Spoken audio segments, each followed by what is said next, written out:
Alice was putting things in order on the mezzanine, almost through tears. Whatever thing you pick up, there is something connected with each one. Old shoes, carefully filled with newspapers and still packed in their original boxes. An artificial Christmas tree folded into 3 pieces. A box, sabers, garlands that still managed to shine in the hands of the husband. Cardboard treasure with Christmas decorations, ski equipment. She froze for a second. Treacherous tears appeared in her gray eyes, not wanting to dry. Children should not see her melancholy and hopelessness. Away with sadness. We need to get together. I remembered my mother's voice. The top closet is a collection of unnecessary rubbish. I will definitely get there and throw everything from there in the trash. Didn't get there, didn't get out, did not make it. Not only did the mischievous neighbor like to joke about Alice's father that she was born from a visiting young man, but also her mother burned out within a week. The doctor's verdict sounded ominous. Awakening of an "You came to us too late, my dear. Severe internal bleeding. We couldn't do anything, even on the operating table. Time was lost." Well, so the surgeon in the blue uniform looked with pity at the girl folded on the couch near the operating unit and hurried to disappear out of sight into the labyrinths of the hospital corridor. Alice was left an absolute orphan. Now she had no one in this world. Yes, my mother sometimes complained of stomach pain, but it came as a shock to Alice that this would be a death sentence. Stern, formidable, she raised and pulled her daughter until she was 20 years old, almost taught her, and also managed to keep order in the courtyard of their old 5-story building. First as the best janitor in the entire area, then as a worker. So she proved herself in all guises, so that all the authorities were always calm in this house. Neither the tenants, nor the electricians, nor the plumbers will spoil you. Sandra will quickly bring everyone to their senses. My mother was a homegrown intellectual with a secondary school education. I spent all my free time reading books avidly. Fortunately, the social library in the neighboring house diligently sowed the reasonable, good, and eternal to the masses. She wrote competently and expressed her thoughts. In life, you can't tell which one is from the wipers.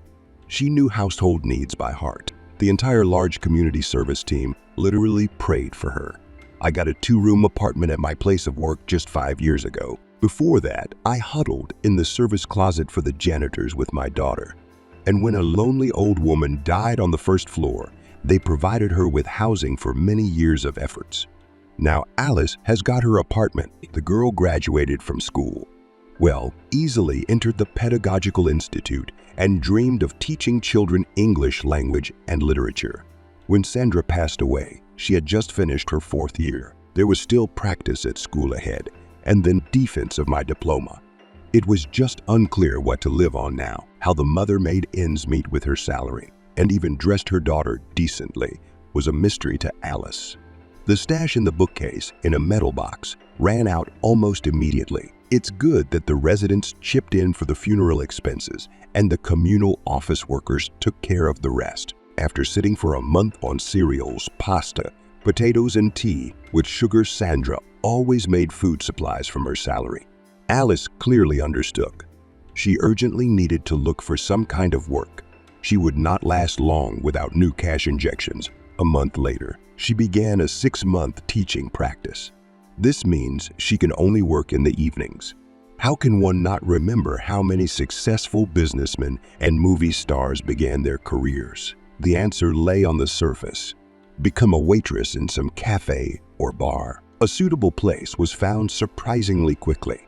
At the favorite beer bar, which makes money from broadcasting sporting events accompanied by beer drinks and light snacks. A waitress has just quit. The lively girl's patience ran out, and all because the audience in the hall, with a huge TV on the entire wall, showed their joy over goals scored or grief over missed goals in a unique way. In an impulse, some red-haired fellow would pour the remaining beer directly into the round recess in the center of the table and let a small aquarium fish swim into it.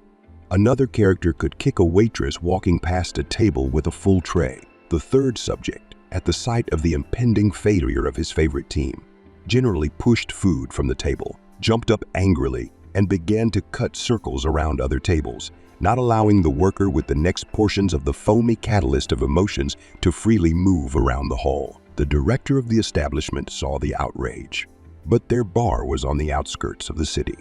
The contingent in it was made up of local workers. They didn't seriously damage the property. They made some noise and then peacefully went home. Even fights happened only a couple of times and ended at the very beginning with a couple of slaps in the face without harming the strong male health. Alice was told about the vacancy at the favorite bar by the same neighbor Nura, who knew all the news in the area before the police and local gossips. She grabbed the girl at the entrance and sarcastically whispered in her ear, "You seem to be looking for a job that wasn't dusty. So I found you a position. Do you know the favorite bar? There today, the waitress ran away straight from her shift. Go and talk to him. The director is a normal guy. He won't offend." Favorite greeted Alice with the clink of glass beer mugs. In the distance, in an empty hall without visitors, a muffled whisper could be heard. Dishwashers and cleaning ladies were talking among themselves. The latter had just frantically polished the floor to a perfect shine. But curiosity got the better of. And where did our director gallop to? Does he think that an hour before opening he will find some fool to take his place? Nobody wants to put up with this tipsy coddle. I told him so many times, take my sister as a waitress, but he refused. He says, she's old. Where have you seen a woman write off a scrap at 47 years old? Let him now suffer without a waitress. I also offered him my sister. She's only 40 years old. And he refuses. He only wants a younger girl for our hot guy clients so that their blood will boil from her too. Behind the wall, two young guys quickly took pizza dough pieces out of cardboard boxes, then pushed them into a large machine. A new acquisition in Alex's pride. He coated the paid test bases with mayonnaise and then put fillings on them. Sometimes with sausage, sometimes with fish, sometimes just with grated cheese and olives. Alex didn't have a large kitchen here. The hottest option is piping hot pizza. For snacks, there is an endless amount of beans, industrially prepared baked goods, dried and smoked fish, chips, dried squid rings, spices, small fish in bags, nuts sprinkled with spices, cheeses, sliced smoked sausage, toasted bread, crackers with salt and pepper. It's impossible to list everything. At the favorite bar, they didn't bother with plates, forks, spoons, and knives, and included all the disposable plastic utensils they used on their customers' bill. Another thing is beer mugs. There's a whole collection of them lined up on the shelf above them. The owner imported this glass goods from all the cities where it was brought. Exquisite options are for VIP clients. The owner brought them from Prague and Munich, which is simpler. He took them here in souvenir shops. It was in this splendor that I met the waitress on my doorstep for the first time in a bar for sports fans. Only not a single bartender out of the 3 working here has yet been there. They'll be there by the start of the shift. They are the elite among the staff. The girl went up the steps, resolutely pushed the door and froze, her eyes adjusting to the twilight in the huge hall. Everyone present in the establishment, like dummies, turned their heads towards the open doorway. In front of them stood a young girl of average height, a fine figure, an inquisitive look of dark gray eyes, a light brown fluffy tail of hair, carelessly collected with a bright hairpin that had slipped down a little. Light summer jeans, a t-shirt with an intricate print, light white sneakers on her feet. That, in fact, is the whole portrait of the stranger. "Good afternoon," Alice said loudly. "Can I see Alex, your director?" "Why do you need him?" Kate responded smartly. "He's not here now. He's gone on business. I'm in no particular hurry." Alice chuckled. How is that?" The curious women immediately perked up. "If I don't get a job here tomorrow, then I'll go around the world with my bags," Alice calmly explained to them. And there was so much bitterness in her words that Kate and her interlocutor somehow immediately forgot all the barbs, propped their cheeks with their hands like women, and, waiting for confession, stared with all 4 eyes at the girl. Everyone craned their necks to hear better. "Yes, I won't tell you anything particularly interesting, my dears. A student at a pedagogical university became an orphan a little over a month ago.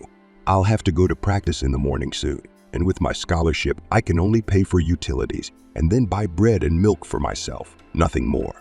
I live 2 blocks from here. If your boss hires me, I will try not to let any of you down."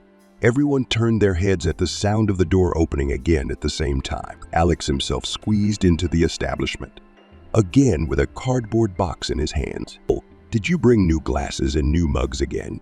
Kate called out to him in a familiar way. They had known each other for more than 1 year. Once upon a time, in her youth, the woman behind the counter in his first beer bar stood still 20 years ago. Then she gave up. She grew older. But she didn't want to part with her director in the least. So she followed her boss from bar to bar until they organized everything here from scratch, taking over the old diner from the careless owners. Kate crawled every centimeter in the hall on her elbows and knees, cleaned and cleaned. Everything around began to shine with purity and newness. And people flocked to favor it immediately after the opening. While you were traveling, we already found a new waitress for us. The intelligentsia is no match for me, but the girl is good. As a team, we have already conducted an interview with her. It's suitable.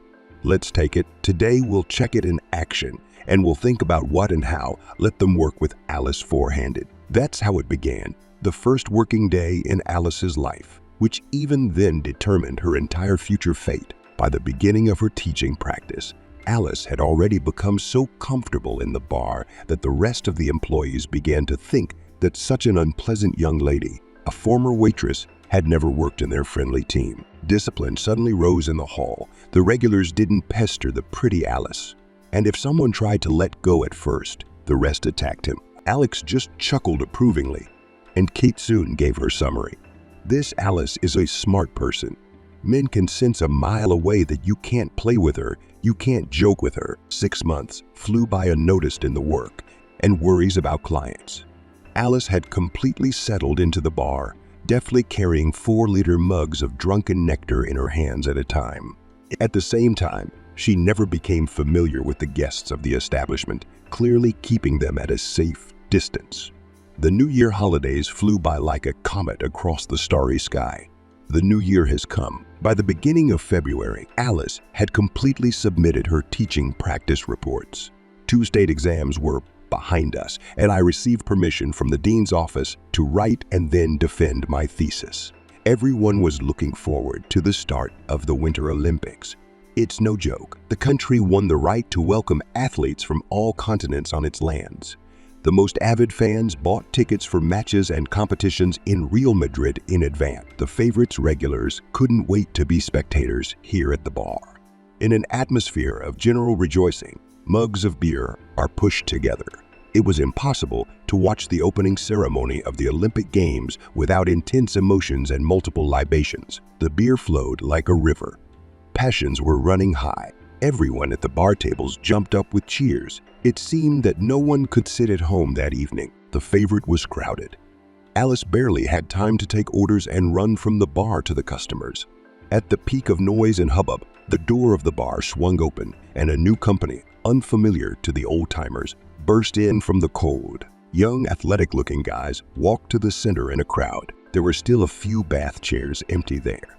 Alice sighed with relief that at least their clever bartender could handle these guys on his own, and straightened a strand of brown hair that was sticking out of the ponytail gathered on the top of her head with a colored knitted elastic band. Precaria, who appeared from the back room, whispered trustingly, "If I survive this evening until closing time, consider me also an Olympic gold medalist. I don't have any strength anymore." The old cleaning lady winked at her slyly. "And look at the new ones. They don't look like the local aborigines at all. One is more beautiful than the... Where did such a handsome guy come to us?" Kate laughed contentedly, and Alice turned around to look at the handsome strangers. Her attention was immediately attracted by one of the strong, broad-shouldered guys. He slowly pulled beer from a tall glass with a colorful logo on the side, and carefully watched what was happening on the huge TV screen. Even from a distance, it was clear that he had dark brown eyes, almost like 2 glowing coals, and a short crew cut of dark, almost black hair. Okay, Alice thought, I've already forgotten when I paid attention to male representatives. But in a couple of months, I will only turn 21 years old. Between school and daily work, Alex never found a shift for me. I'm so soon turning into an old maid without a single sign of femininity, as if he had overheard her thoughts. The guy suddenly turned around and looked at her point blank, without looking away for several seconds. smiled warmly, and only then answered the question of the guy sitting next to it. Monday, since the car stalled, it was taken to a service station. God himself ordered us to watch the opening ceremony of the Olympics here. Okay, Dennis, whatever you say.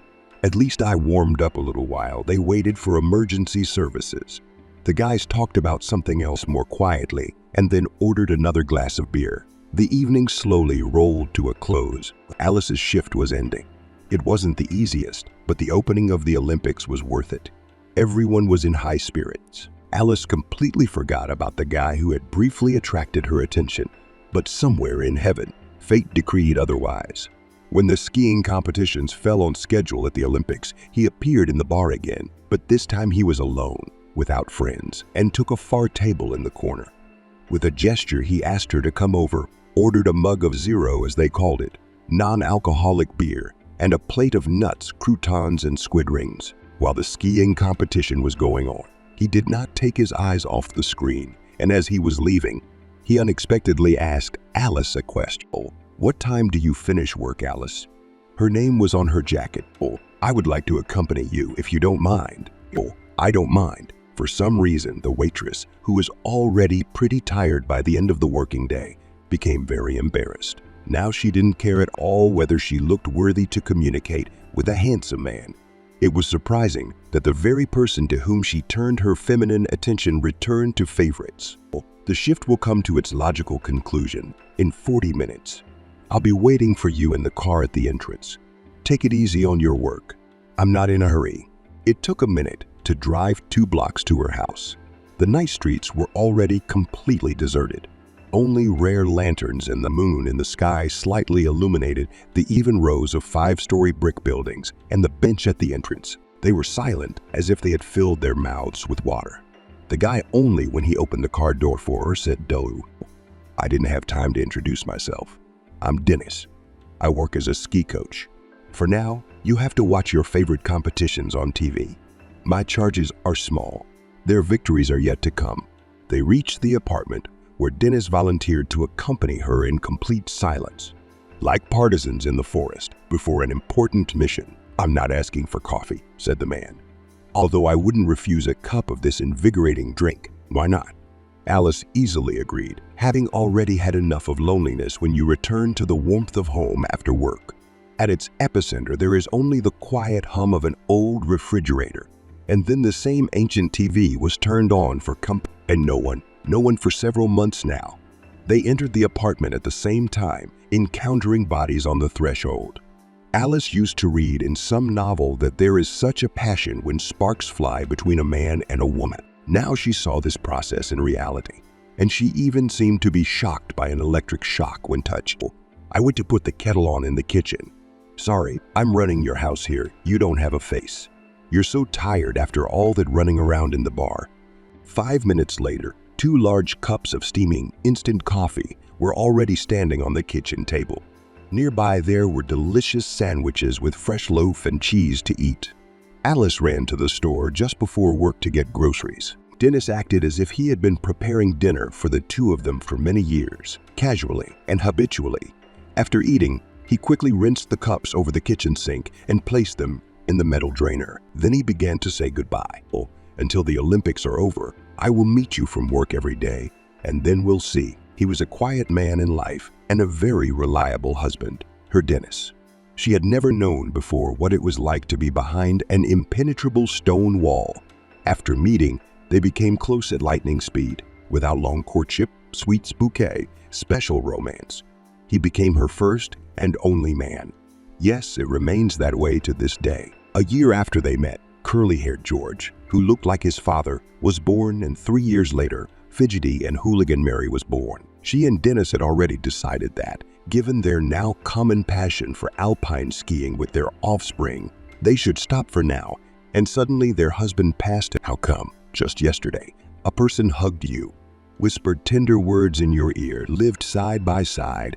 Today, he is no more." Then, at the beginning of their family life, and then in between the births of children, Dennis and Alice spent all their free time in the mountains, either waiting for the first snow or seeing it off at the end of the season. Alice graduated from a pedagogical institute long ago, but she never had the opportunity to teach schoolchildren the rules of spelling and love of literature. At the Olympic Reserve School where her husband worked, a vacancy became available for a teacher for a younger group of promising children who had come to their city from all over the country.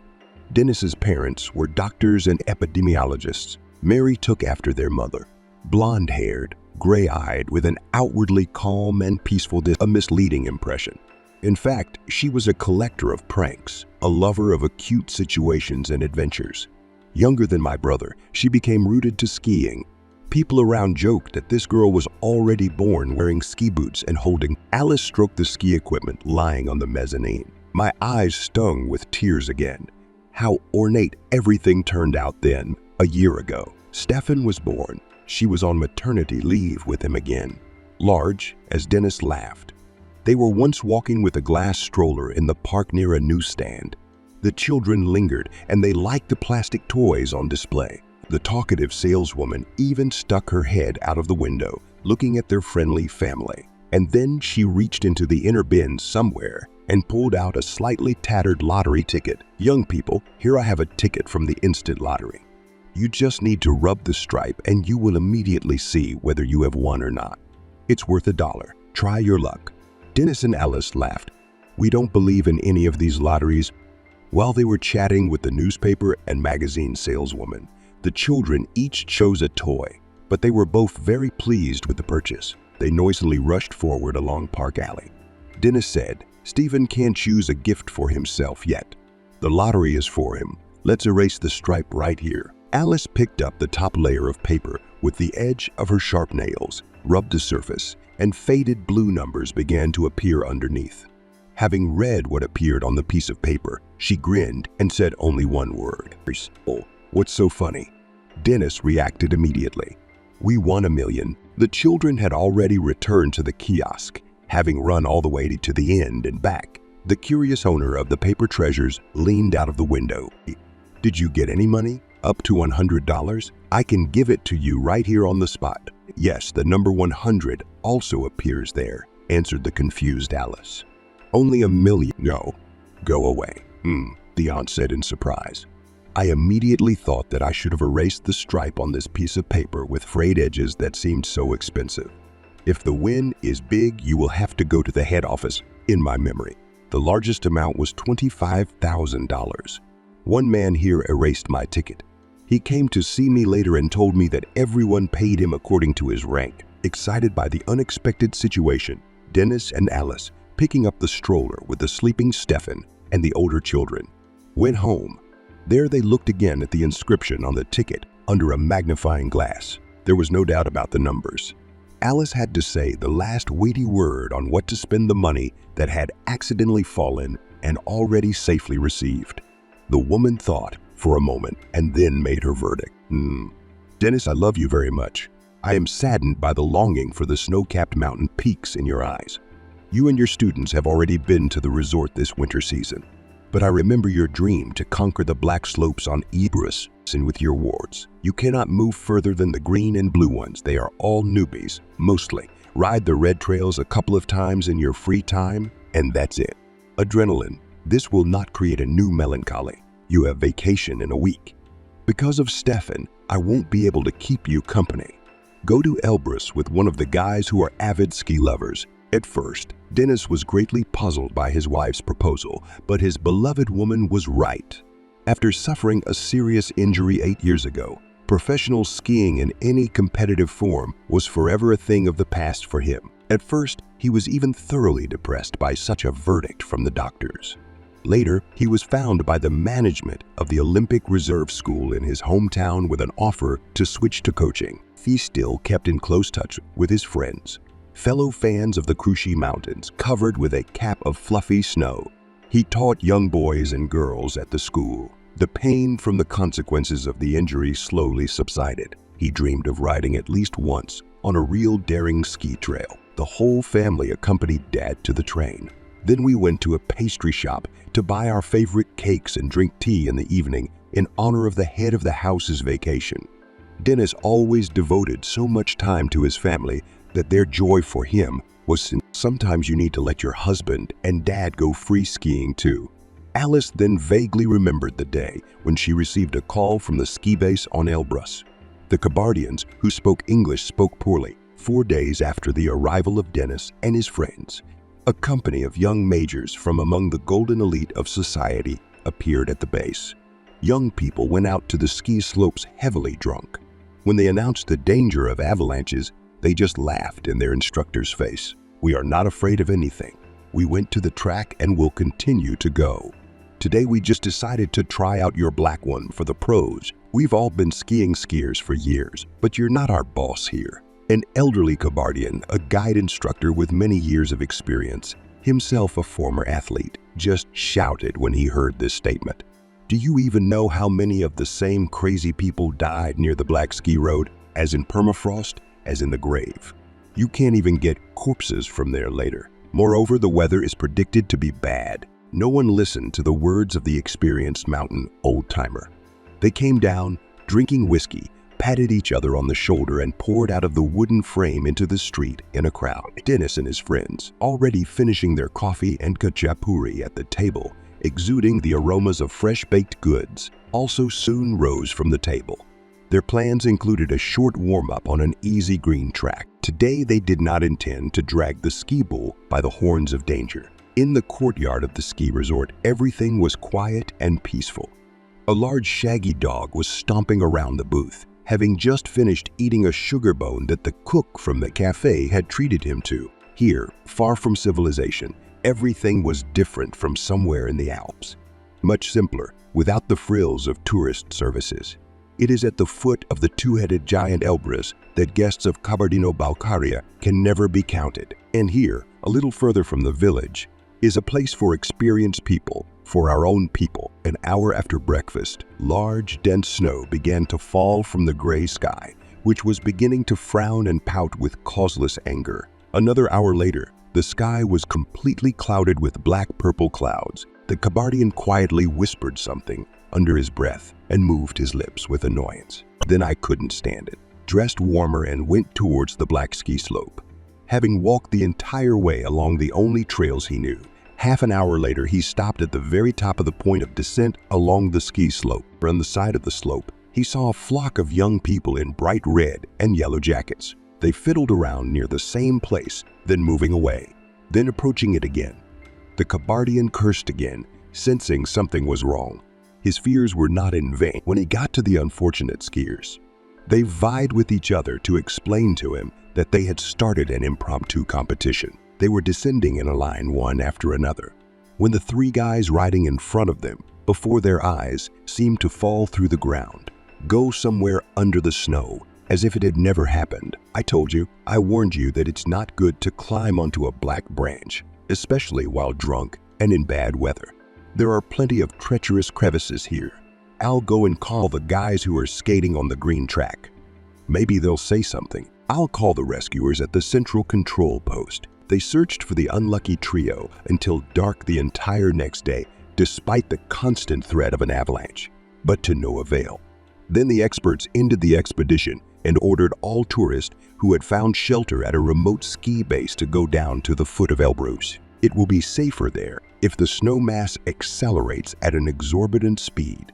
Dennis couldn't find a place for himself and then decided to stay with the watchman. For some reason, he always blamed himself for not listening to the conversations of the major boys, for not stopping them when they were about to go to the black ski slope. A prickly cold burned inside him. It seemed that it was not other people's guys who disappeared on the damned ski track, but one of his charges from the Olympic Reserve School. He couldn't find a place for himself. He rushed about the warm interior of the log house, grabbing his skis, his boots, his cozy warm down jacket. He went to the mountain at night before dawn. What was he looking for? Who was he hoping to pull out? What snow demons were he talking to? Nobody will ever know. That night, an avalanche descended from the peaks to the foot of Elbrus. Maybe it was she who caught it with her dense snowy edge, crushed it with her mass without stopping, rushing down, walked like a skating rink, pressed it to the slope, and then ran on to destroy everything in her path. The old Kabardian watchman could not then explain to Alice, who came to pick up her husband's body, what dark force had pulled him up onto the black path. He was found 3 hours after dawn. The cook was still embarrassed to look into his room and wake him up for breakfast. And in the room, the bed was already cold. Dennis lay in the fetal position with his arms and legs oddly crossed, pulled up to his stomach, near the supposed edges of the cleft. After the autopsy, the medical examiner wrote a report that his heart stopped. Alice, after reading this document, immediately remembered the words of Friedrich Nietzsche: "If you look at an abyss for a long time, then the abyss also looks into you." All the time after that, it seemed to her that the last hours of Dennis's life were terrible. This is how, magically, he appeared in her life, unobtrusively, without unnecessary words or explanations, sharply and quickly. He also left her life without saying goodbye, without explaining anything, without looking him in the eyes. When cleaning the mezzanine somehow has a bad effect on you, it's time to feed the children and put them to bed. Luckily, Stefan isn't being capricious today. The youngest son was soon to turn 2 years old. Recently, she found something for him to do that was so captivating that he could sit quietly for hours and not make a sound. The secret was simple. She placed a pair of her cleanly washed sneakers in front of him. She pulled out the lace from one of them and left it in the other. They say that children at 2 years old are still very young, that they technically understand where to go. Stefan enthusiastically inserted the lace into his sneaker and could sit with this toy for a couple of hours in a row. The most interesting thing was that, as a result of his diligence, the lace that was inserted into the shoe with his hands looked much neater than the lace inserted by Alice. Believe it or not, after feeding the trio pancakes with cottage cheese, drinking tea with ice cream and jam, Alice ordered everyone to brush their teeth before bed and go to bed. George, who had recently started first grade, and Mary, who was already accustomed to getting up early for kindergarten, were already accustomed to discipline. Quiet Stefan fell asleep only after reading a fairy tale. She taught him this herself. After that, winnings, which were almost not spent by Dennis, they lived on child benefits for now.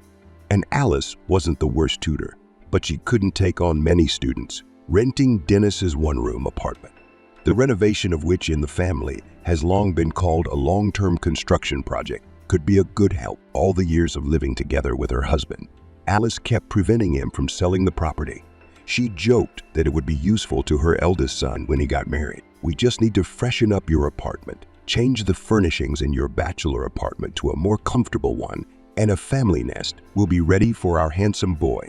He is growing like in fairy tales by leaps and bounds." For some reason, Alice also wasn't in the mood to sell both apartments, hers and Dennis's, and buy something newer and more spacious. She couldn't really explain this feeling, but they lived like this for all 7 years of marriage in an old 5-story building on the outskirts. There was again no money to continue renovations at the Dennis house. The money was inexorably melting away. Once again, the question of placing the youngest in kindergarten arose urgently, but as usual, there were no places. The golden autumn outside the window rustled with fallen leaves underfoot. Today's janitors were not as diligent as Sandra. At one time, foliage was collected reluctantly into large bags.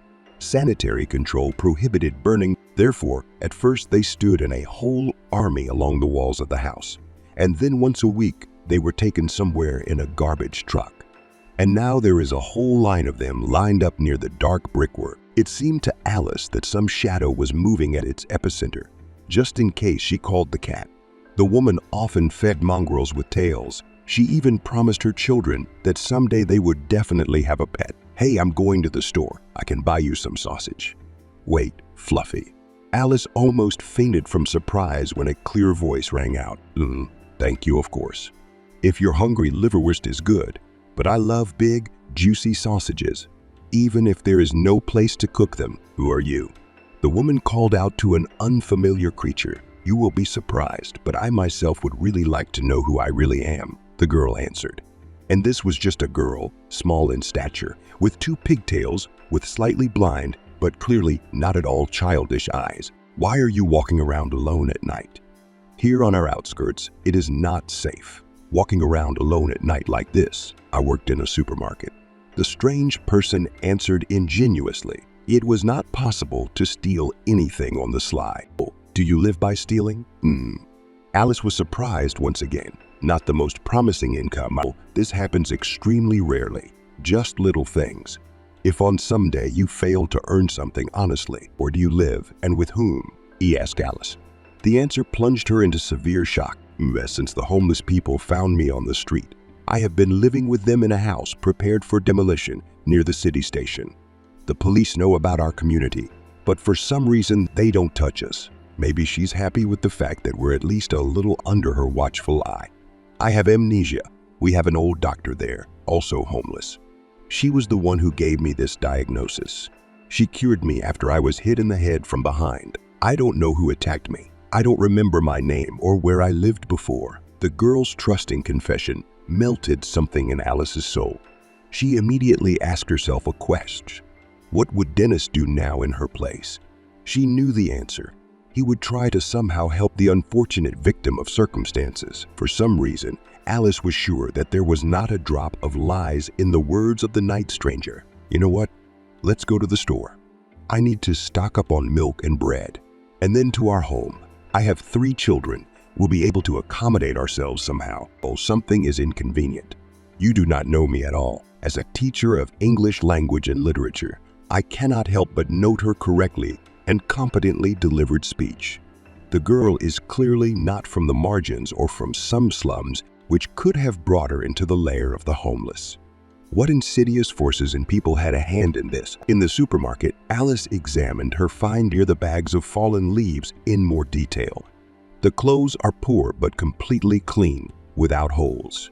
She looked about 20 years old. It was in the darkness that the girl seemed almost like a child. The unfortunate creature gave away a look that was not at all childish. Some life experience was visible in him, and even a living mind was visible. This inquisitive gaze of green-brown eyes was not stupid. Apparently, in that past life, this girl wore glasses.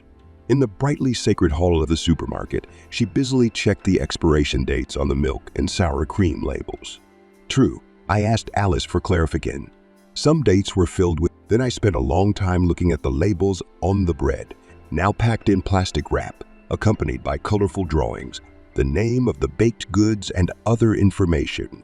Alice was surprised again. She chose baked goods only based on freshness, appearance, and inspiration. The girl read something inquisitively until she put a sliced loaf and a loaf of whole grain flour bread into the basket. On the way out at the checkout, she did not fuss and behaved confident. It didn't seem like someone who was used to stealing and had never known other living conditions could behave this way. Where did you learn all these tricks to choose the right products? I don't know, it's like something is triggered in my head.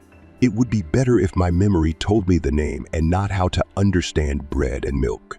They entered the apartment quietly. The children were sleeping peacefully.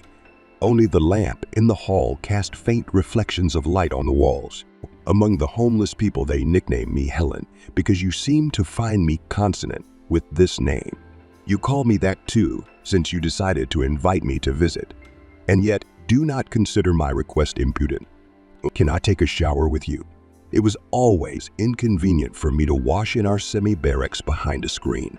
Fetch water from a water pump around the corner, heated on the electric stove, for which we always get charged by the police. What kind of wash is this? Alice brought a large terry towel from the bedroom, gave us pajamas from her personal supplies, and showed us how to use the gas water heater. There was not a shadow of doubt in her soul that pseudo-Helen would want to take something from them, take advantage of her trust and deceive her. After the shower, the girl came to the kitchen, where Alice had already made her tea with milk and a sandwich with sausage, which her children loved so much. In the light of the orange lamp, the owner of the house changed her mind once again. Shining after the hot water, with her hair flowing over her shoulders, with a deep look in her swamp-colored eyes, Helen began to look even older. Sleep was coming to both of them, and although Alice had to get up at 7 a.m. to take her son to school and her daughter to kindergarten, she was overcome with curiosity. I wanted to ask the girl further if she remembered anything at all about her mysterious. Anne stretched out in bed sweetly, like a graceful cat. Freedom of movement, freedom of action, freedom of calls and messages on your loved one's cell phone. That nasty Angela no longer stands between them. It was necessary to name this oligarch's daughter so ornately. She, Angela, is a beloved daughter, the wife of a business partner, a successful young woman. So where is she now? It's cool that she finally came up with an idea to remove this upstart from sight. She and her beloved had been making eyes at each other since school. How upset she was when Leo was sent to study in London, at some economics academy. At graduation, they danced so languidly and tenderly to the envy of all their classmates. Rumors have already spread around the school that they are a couple, and here is such a surprise with this study abroad. Angela didn't waste any time with her studies at that moment either. Two avid business partners own shopping and entertainment centers, restaurants, and supermarkets around the city. Yes, they don't have London or New York here, but an ordinary town. But by local standards, the fortune of the owners of all this wealth is colossal in terms of the number of zeros. Such a cool business should be in good hands. So Angela, as everyone around her called her, went to university after school and graduated from the Department of Food Expertise. I learned from the appearance of sausage, cheese, chocolate, and all other goodies to almost never be mistaken about their quality. Leo returned from London, a serious, thoughtful young man. The father had already lost his hands in anticipation that after some time he would be able to transfer all the affairs to his legal heir. Angela's father was older than him, despite the opportunity to receive any treatment he wanted in the best clinics in the world. His health was getting worse and worse.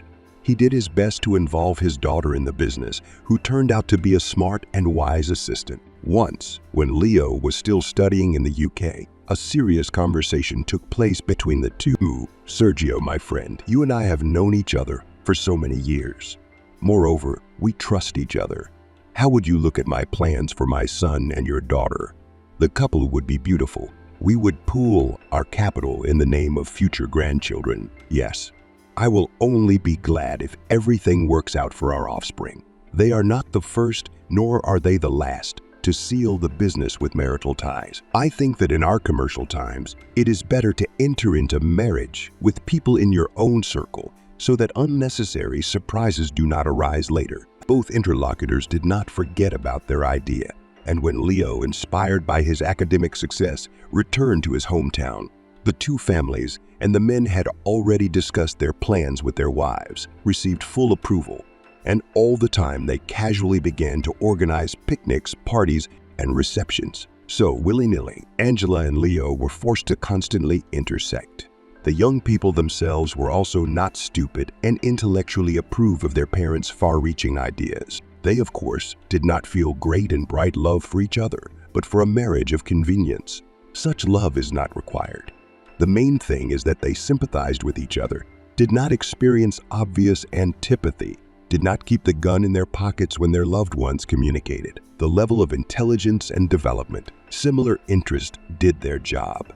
To begin with, they went to a restaurant for lunch a couple of times, to a fashion exhibition, and a touring performance of the capital's theater. A couple of months later, Leo invited the girl to a romantic dinner where he proposed marriage to her and presented her with a stylish ring in an elegant velvet box of rich burgundy color. Today we drank to the possible future of marital happiness and decided on the date of the reception in honor of the official announcement of the engagement. Angela paid tribute and drank a couple of glasses of wine for courage. Leo destroyed 200 grams of whiskey and then decided, "For Angela, sorry for asking, but I would like to know. Have you already had experience with men?" Angela, not at all embarrassed, simply answered, "I had a 2-year student romance with a guy from a parallel group. We were 20 years old, who at this age only reads poetry and looks at the moon. I wasn't a monk in England either. I lived for 3 years with a student from another college. We both knew this was a no-strings affair. She is an educated, well-read person, a loyal comrade. But they parted without tears or both knew from the very beginning that someday this would certainly happen." After this frank conversation, it somehow happened by itself that they ended up at Angela's apartment. She had been living separately with her parents for 2 years. Leo looked questioningly into her eyes. She nodded. Both understood everything without words. You have your whole life ahead of you. It was still necessary to check whether they were suitable for each other. This night, for the two of them, did not become something transcendental, Fabulous and magical, mutual sympathy, youth, and easy interest became helpers. Even then, the girl thought that it turns out that this happens. What Leo thought, no one will ever know. But he wasn't particularly disappointed either. The reception in honor of the engagement of the two heirs, both of whom were only children in the family, was organized at the highest level in the best country restaurant. There's hundreds of guests. The sparkle of diamonds and emeralds on the ladies, expensive suits and watches on their gentlemen, representatives of the press of all stripes. From the city press to the yellow press, Anne was sitting in the beauty salon and was bored. The cue for hairstyling was still not coming. He and the girls gathered in a cafe in the city center to amaze everyone with their beauty. Over the years of Leo's studies, it has become even brighter, in a sort of little femme fatale. I got bored and got married. Why such a verdict? Yes, the husband turned out to be a promising scientist, but such a nerd at heart. He sits with his snowflakes, delving into old manuscripts all day long. Where has it been seen that in the age of the internet, a person collects information from ancient manuscripts? A doll like her should be regularly brought into the world so that other men will be breathtaking with envy. And he kept repeating, darling, you will soon be able to be proud of your new surname. International recognition and fabulous fees will rain down on me. Anne wouldn't have been with him for even a month, but he was surprisingly handsome and very good, and he preferred appeared on the marital bed. He preferred to sit in libraries and then at his desk half the night. Some academy gave him a personal grant for all expenses, so he was not burdened with caring for his daily bread. It was enough to live with a young wife. Not luxurious, but not poor either. Anne dreamed of a money river, endless and deep, so that she could touch it with greedy hands and lips when she wanted to drink in wealth. Hold his material confirmations in your knees, hands with long nails, with a perfect manicure. She ran away from her learned husband as soon as she met an arrogant, young entrepreneur at a bachelorette party, wasting money left and right in a nightclub. Her husband had just rushed off to the library of a neighboring city. There they found something interesting for him, and he stayed there overnight. So she agreed to easily and simply accompany the visiting businessman to his hotel room. The night went terribly, but she did not go home empty-handed after this crumpled date. A generous but inexperienced lover gave her such a sum for a couple of hours of communication, which her husband did not give her for expenses in 6 months. He made it clear that this meeting was accidental and there would be no continuation. Anne thought deeply. She needs to find a chosen one, so that as a man, he is not much worse than his current husband, and is not constrained in funds, and is not greedy. He would be happy to care for and cherish the woman he loves. It would, undoubtedly, be better if she received the status of his legal wife, but we still have to work hard on this. In the pile of magazines lying on the nightstand in the beauty salon, something on the cover of one of them seemed painfully familiar to her. She grabbed a copy of the local tabloid press and laughed loudly for the whole room to hear, and then heatedly whispered in the ear of her friend sitting next to, "Look, the goldfish has returned from London, and I also found a girl, all in wearing glasses. But first, I need to show my first love so that I can see what a woman with a capital W should look like." Anne's insidious plans were not destined to come true immediately. The fathers decided that it would be nice if their children went on not one trip, but 2. First, they will go to the Dominican Republic with its tropical delights, plunge into the turquoise Atlantic Ocean, walk hand in hand on the velvet and white sand, and admire the local flora and fauna. And at the same time, they will get used to the idea that immediately after their return, there will be a big, luxurious wedding in the city. The position obliges, and after the wedding ceremony, you can go to a more civilized Europe for a couple of months to finally cement the resulting marriage union with your feelings. For now, they will be able to cope with affairs without the airs of a large kingdom. 5 years ago, a young promising specialist appeared in the office of the bride's father, whom the elderly businessman could not get enough of. Ben was brilliantly educated, received his honors diploma here in Boston, and was a native of their city. He gave up a career in the capital for the following reason. His elderly parents lived in his homeland.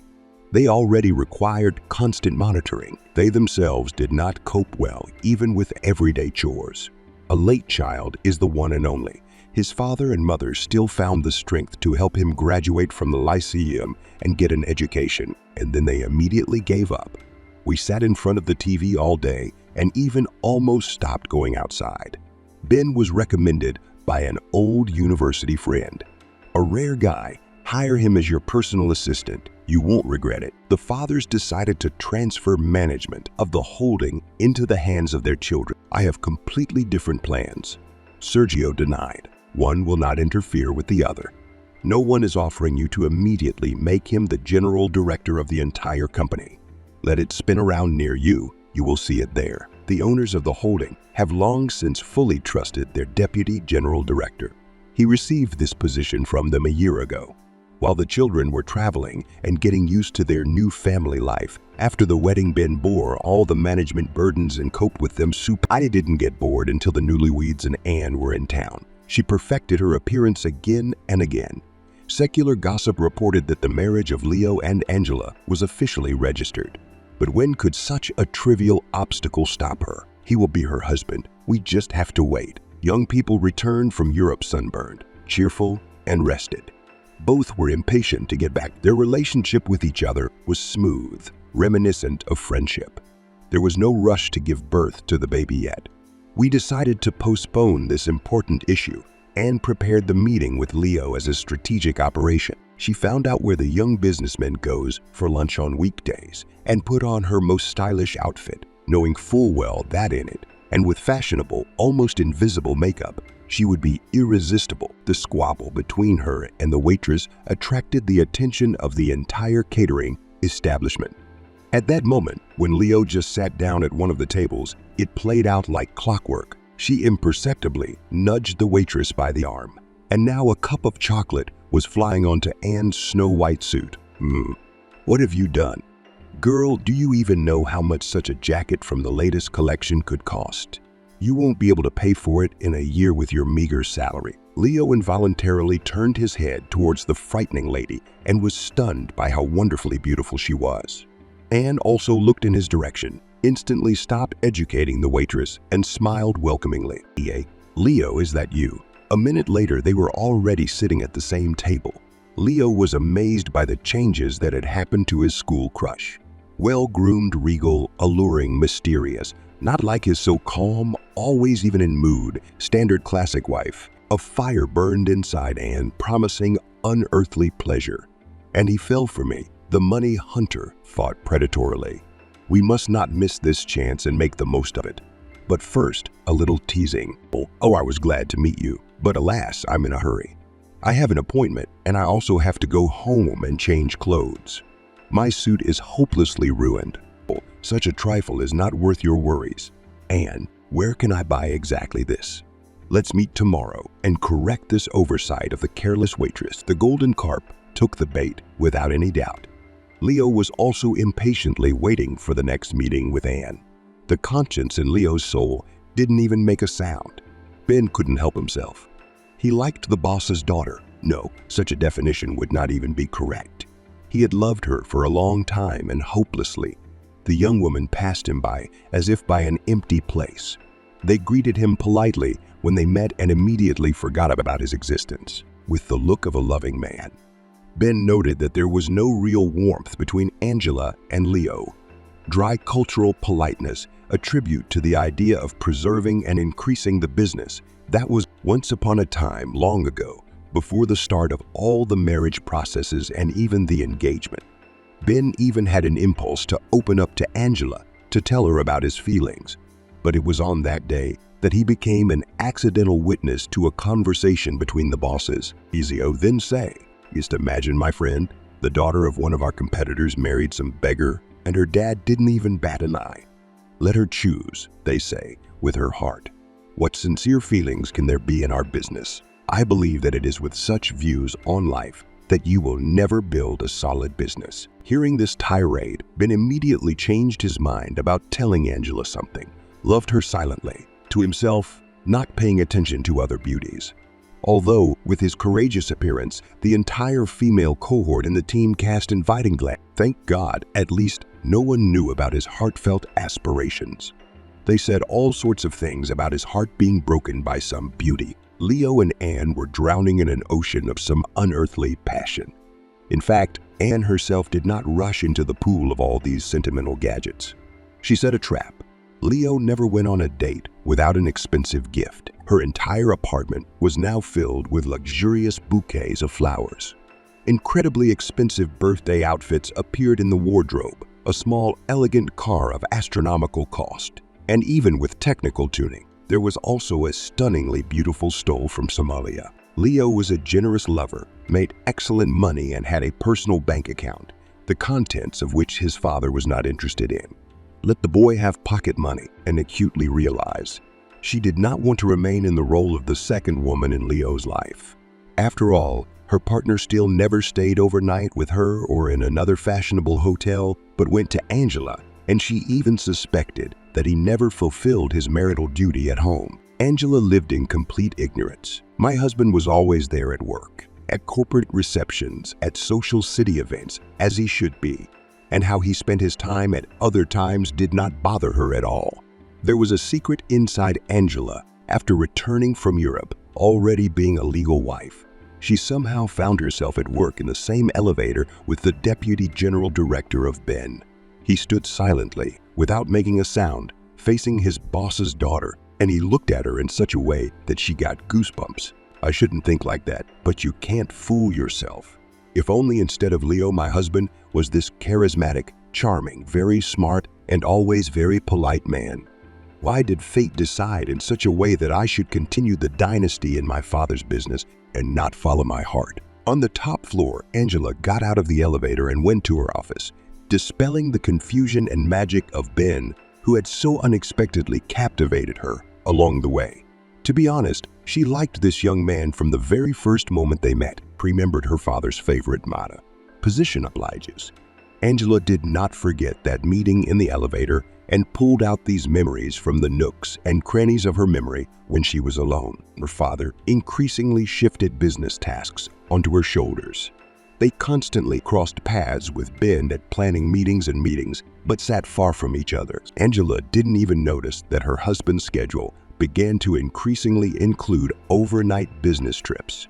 Their cold marriage of convenience did not bring simple human happiness to either of them. Angela couldn't even remember the last time she and her husband were intimate.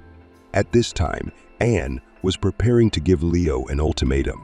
Either she or that nasty Angela. Leo increasingly disappeared with his mistress, sometimes for the entire week. She decided that the coming days, coinciding with the annual holiday, were just the right time to talk. Leo promised that they would fly to the resort for all 3 days under the guise of a business meeting with Southern partners. The trip to the sea turned out to be extremely romantic. There was only one thing that upset Leo. Anne didn't want to spend time in bed. Everything pulled her either to a restaurant or to a new fashionable chain cafe, where they cooked mind-blowing, even generous purchases at the local shopping and entertainment center did not make her more flexible.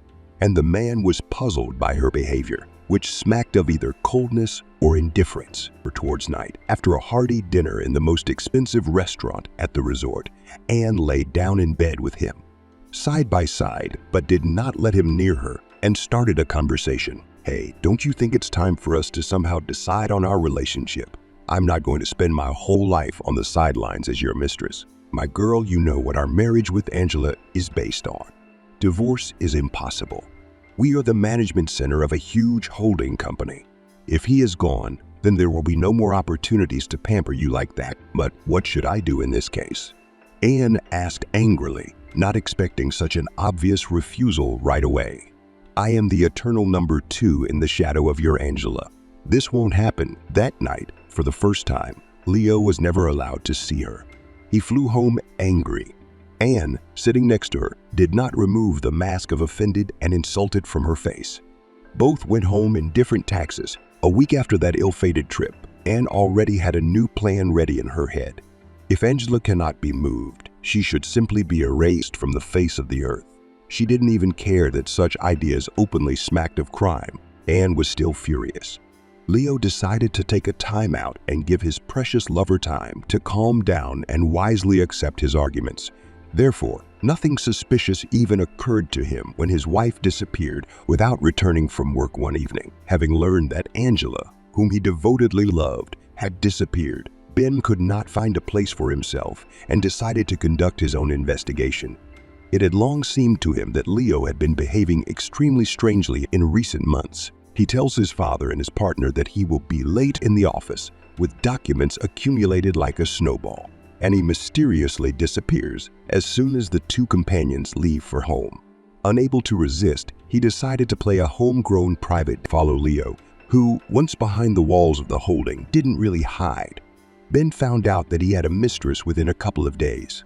Moreover, spying on the boss's heir turned into an obsession for Ben. He recorded the facts of Leo's adultery with pedantry and meticulousness, expensive spending on gifts, the sweet couple's trips to restaurants, trips to country clubs, dates in secluded hotels. He really wanted to collect his collection of photographs, and he took plenty of pictures of Leo and Anne from different angles in order to dump all this dirt in front of his superiors.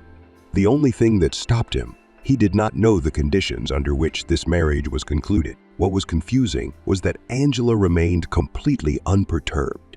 Having met her alone in the elevator, he tried to understand her inner state.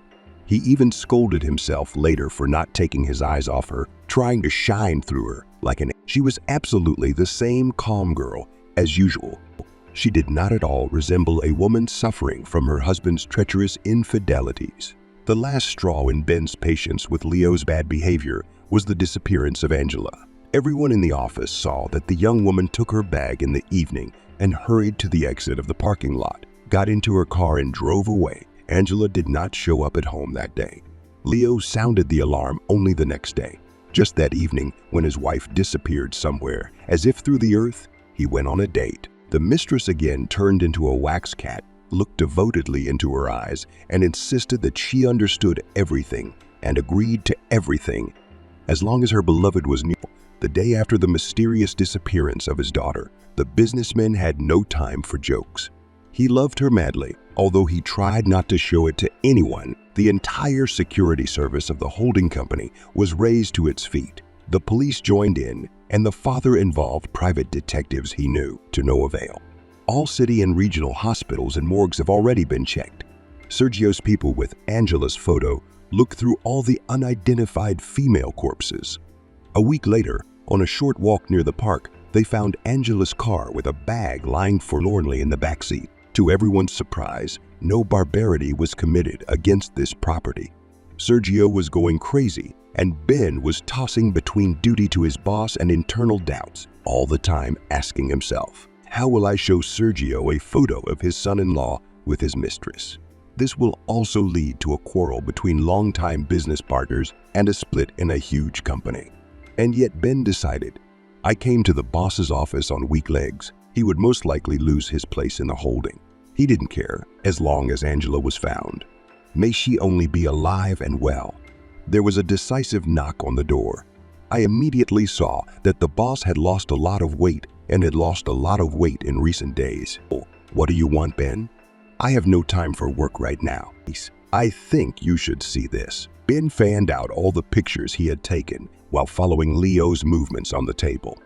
The businessman picked up the incriminating evidence against his son-in-law, went through all the photographs one by one, becoming darker than a cloud. I have a feeling that Angela's disappearance is somehow connected with this woman, Ben added. Why did you start all this surveillance?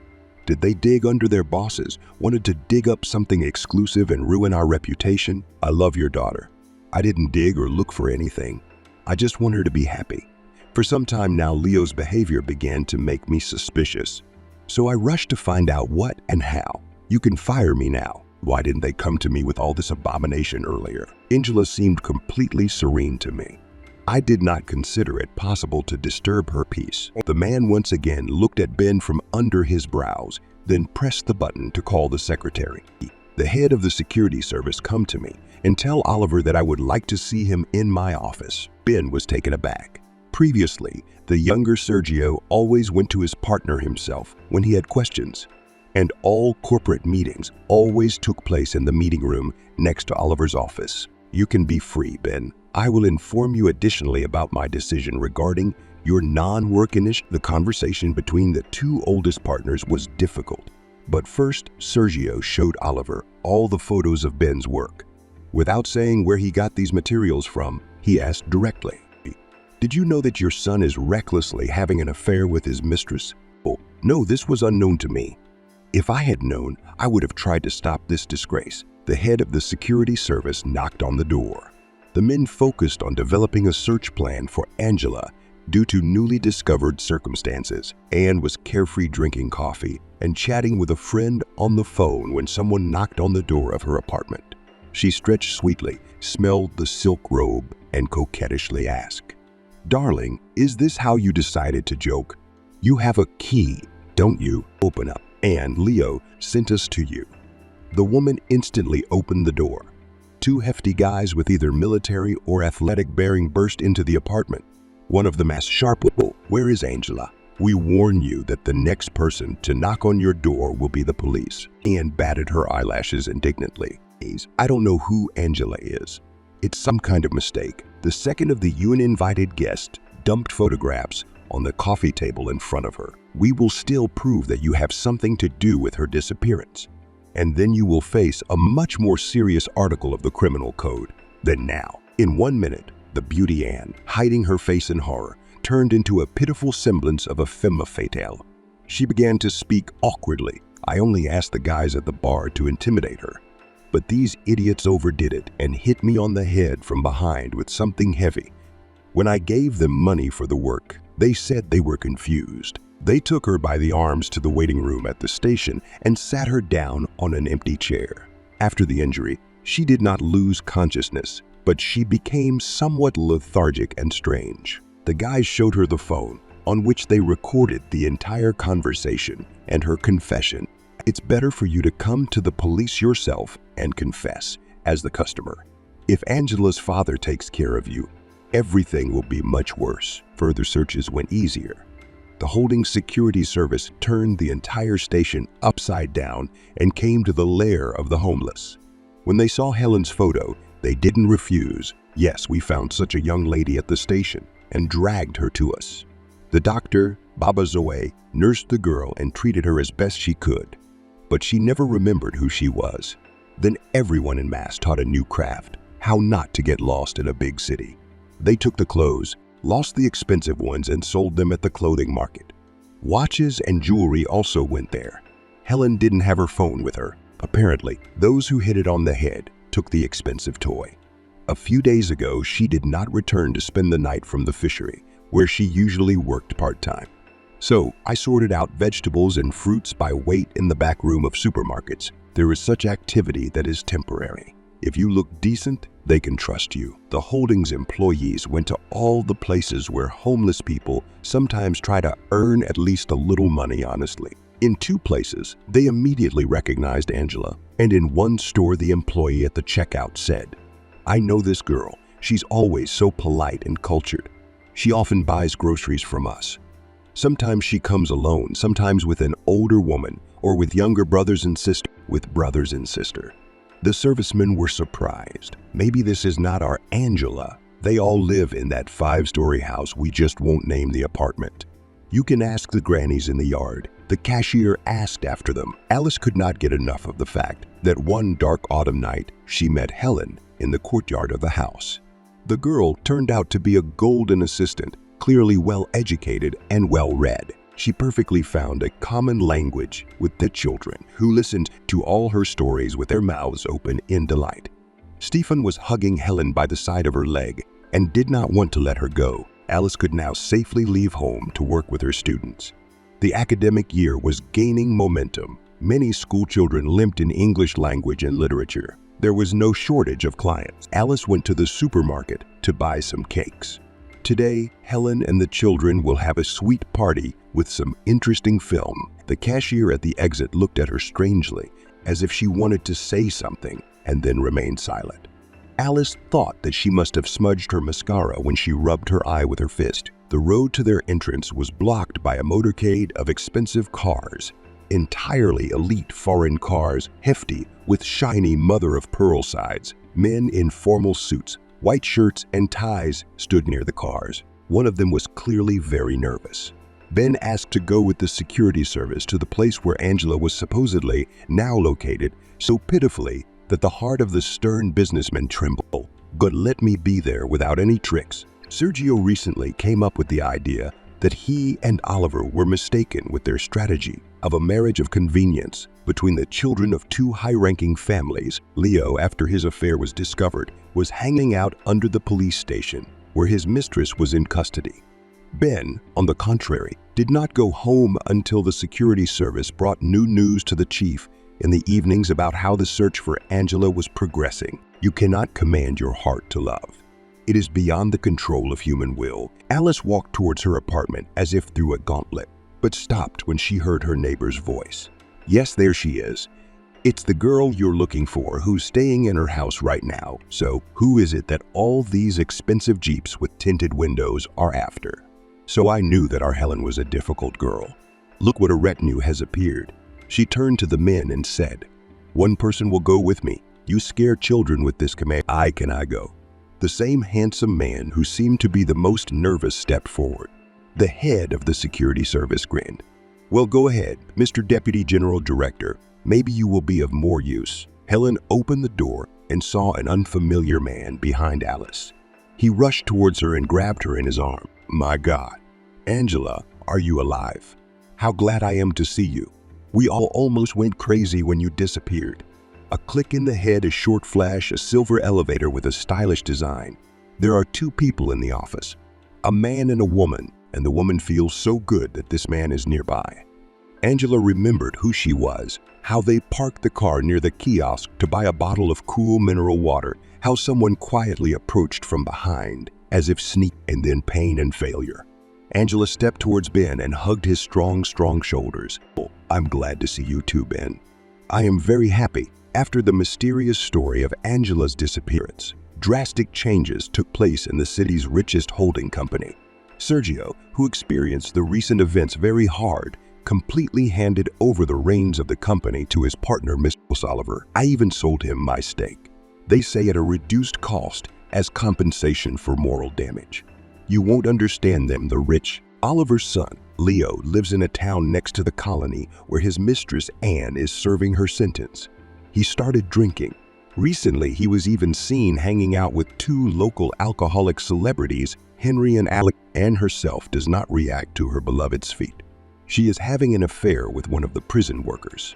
Why does she need Leo? Now we need to look for a more profitable option for ourselves. Sergio did his best for his daughter. Anne will have to stay in a correctional facility for another 6 long years. Ben and Angela recently got married and set off to conquer Korea with its beauty. No luxury hotels, a tent, a fire, soup in a pot, tea with berries and a truly loved one nearby.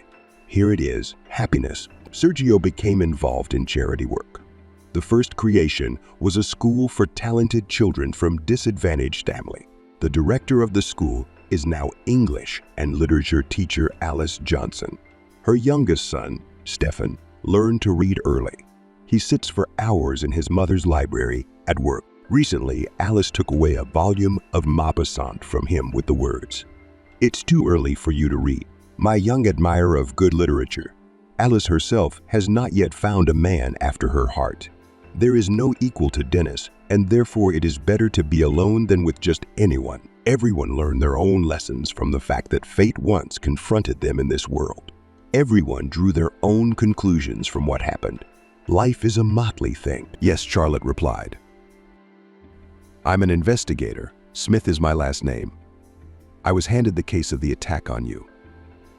Anyway, we found your failed burglar on a hot lead."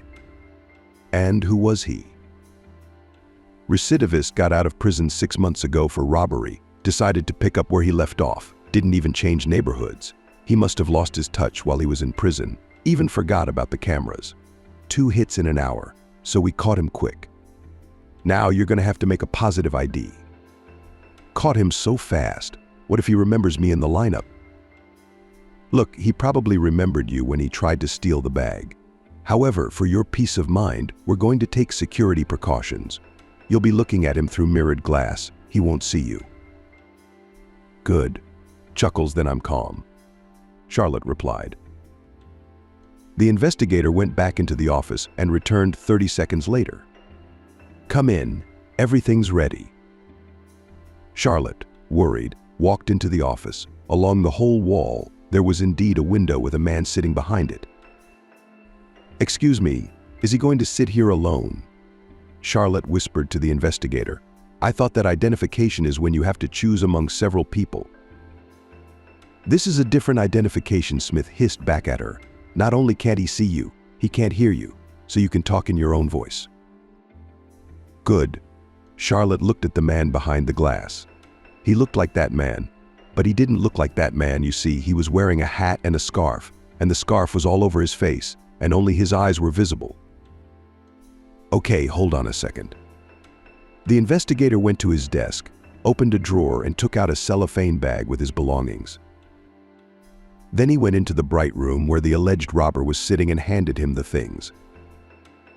He put on his hat and scarf, and the investigator returned to Charlotte. "Now, what do you think?" "Now it looks like it," Charlotte exclaimed. In front of her sat an exact replica of the robber. "Very good. Go into the next office. Now we'll make all the necessary formalities."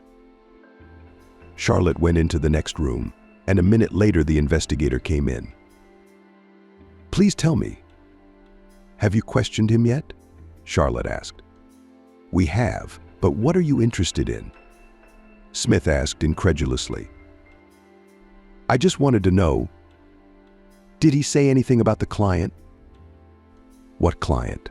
"Citizen Wilson. This man is a repeat offender. He spent his life snatching purses from girls. Nobody ordered you, don't worry." "Really? Then why don't I just walk away?" "Sign here." The investigator handed Charlotte a piece of paper, "and you can go." After signing, Charlotte left the investigator's office. No sooner had she got to the front desk than Terry pounced on her with questions. "Did you find it?" "We found him. Some kind of gangster." "So he was acting on his own?" "Yeah, the banker, as it turned out, had nothing to do with it." The friends went outside and got into Terry's car. "So where are we taking you?" "My place or yours?" Terry asked, pulling out of the police car park. "If it's going to end so well, let's go to my place. I think we both need a bit of a rest. I've had the wine for almost a year now." "Different conversation, mate," Terry said cheerfully. "Are you sure you don't want to come back to my place? You're not afraid?" "Why would I be scared if they found him?" "Then it was just a coincidence. And nobody ordered me." I get it, Terry said snidely. "Are you worried about your gold?" "No," Charlotte laughed. "I brought it with me. It's in my bag." "How?" Terry was loudly surprised. "You've been carrying the bar around with you all this time?" "Of course, it didn't seem safe to leave it at home, especially in case the police needed it. I didn't know how quickly they'd solve things there. Maybe they'd take it as evidence." "I'm amazed at you," Terry said with a change in mood. "They tried to snatch your bag just a few hours ago, and you're carrying a bullion bar. You're just fearless, aren't you?" "What are you so worried about?" "I'm in the car with you. Nobody knows I've got gold in there." "Well, you're lucky you're with me." "Well, Charlotte, maybe you did the right thing, but next time, warn me that you have such a valuable cargo with you." They drove in silence to Charlotte's flat. "Damn it, I forgot to switch off the light," Charlotte said frustratedly, looking out of the car at her windows. The meters must have counted. "She's got a bar of gold in her bag and she's thinking about the communal flat?" Terry laughed. They parked not far from the entrance and went up to the flat. The front door was slightly ajar. "Did you forget to lock the door, too?" Terry asked in a whisper. "I don't remember. It's crazy," Charlotte replied and slowly opened the door. She stepped carefully into the corridor and into the room. What on earth? I knew it. The whole room was trashed. All the cupboards and drawers were open and things from there were scattered all over the floor. It was the same mess in the kitchen and the other room. "What happened here?" Terry asked, also entering the room. "There can't be any coincidence," Charlotte said excitedly. "They were looking for gold." But it could be that Terry tried to find some other explanation for what had happened, but couldn't find any. "Yes, you're right. It's hardly a coincidence." "And now we'll make sure of it," Charlotte said in a shaky voice and went into the second room. There she went to the cabinet, all the drawers of which had been taken out. She took one of the drawers and pulled out a small box and an envelope from there. From the box, Charlotte pulled out earrings, and from the envelope several $100 notes. "Look, these are all my rainy day supplies. I've had them here for about 5 years. Baby earrings that a relative gave me. They're not worth as much as gold, but they're not cheap. If they just wanted to make a profit out of this flat, they'd have taken them anyway. I'm not even talking about dollars. No, they were looking for gold bullion. My grandmother told me to be careful with it. Okay, we need to call the police." Charlotte sat down on the couch and looked at Terry. "Look, really, this is getting out of hand. I'm asking you to go home. It's very dangerous with me right now. I'm telling you again, I'm not interested in hearing you worry about me," Terry replied firmly.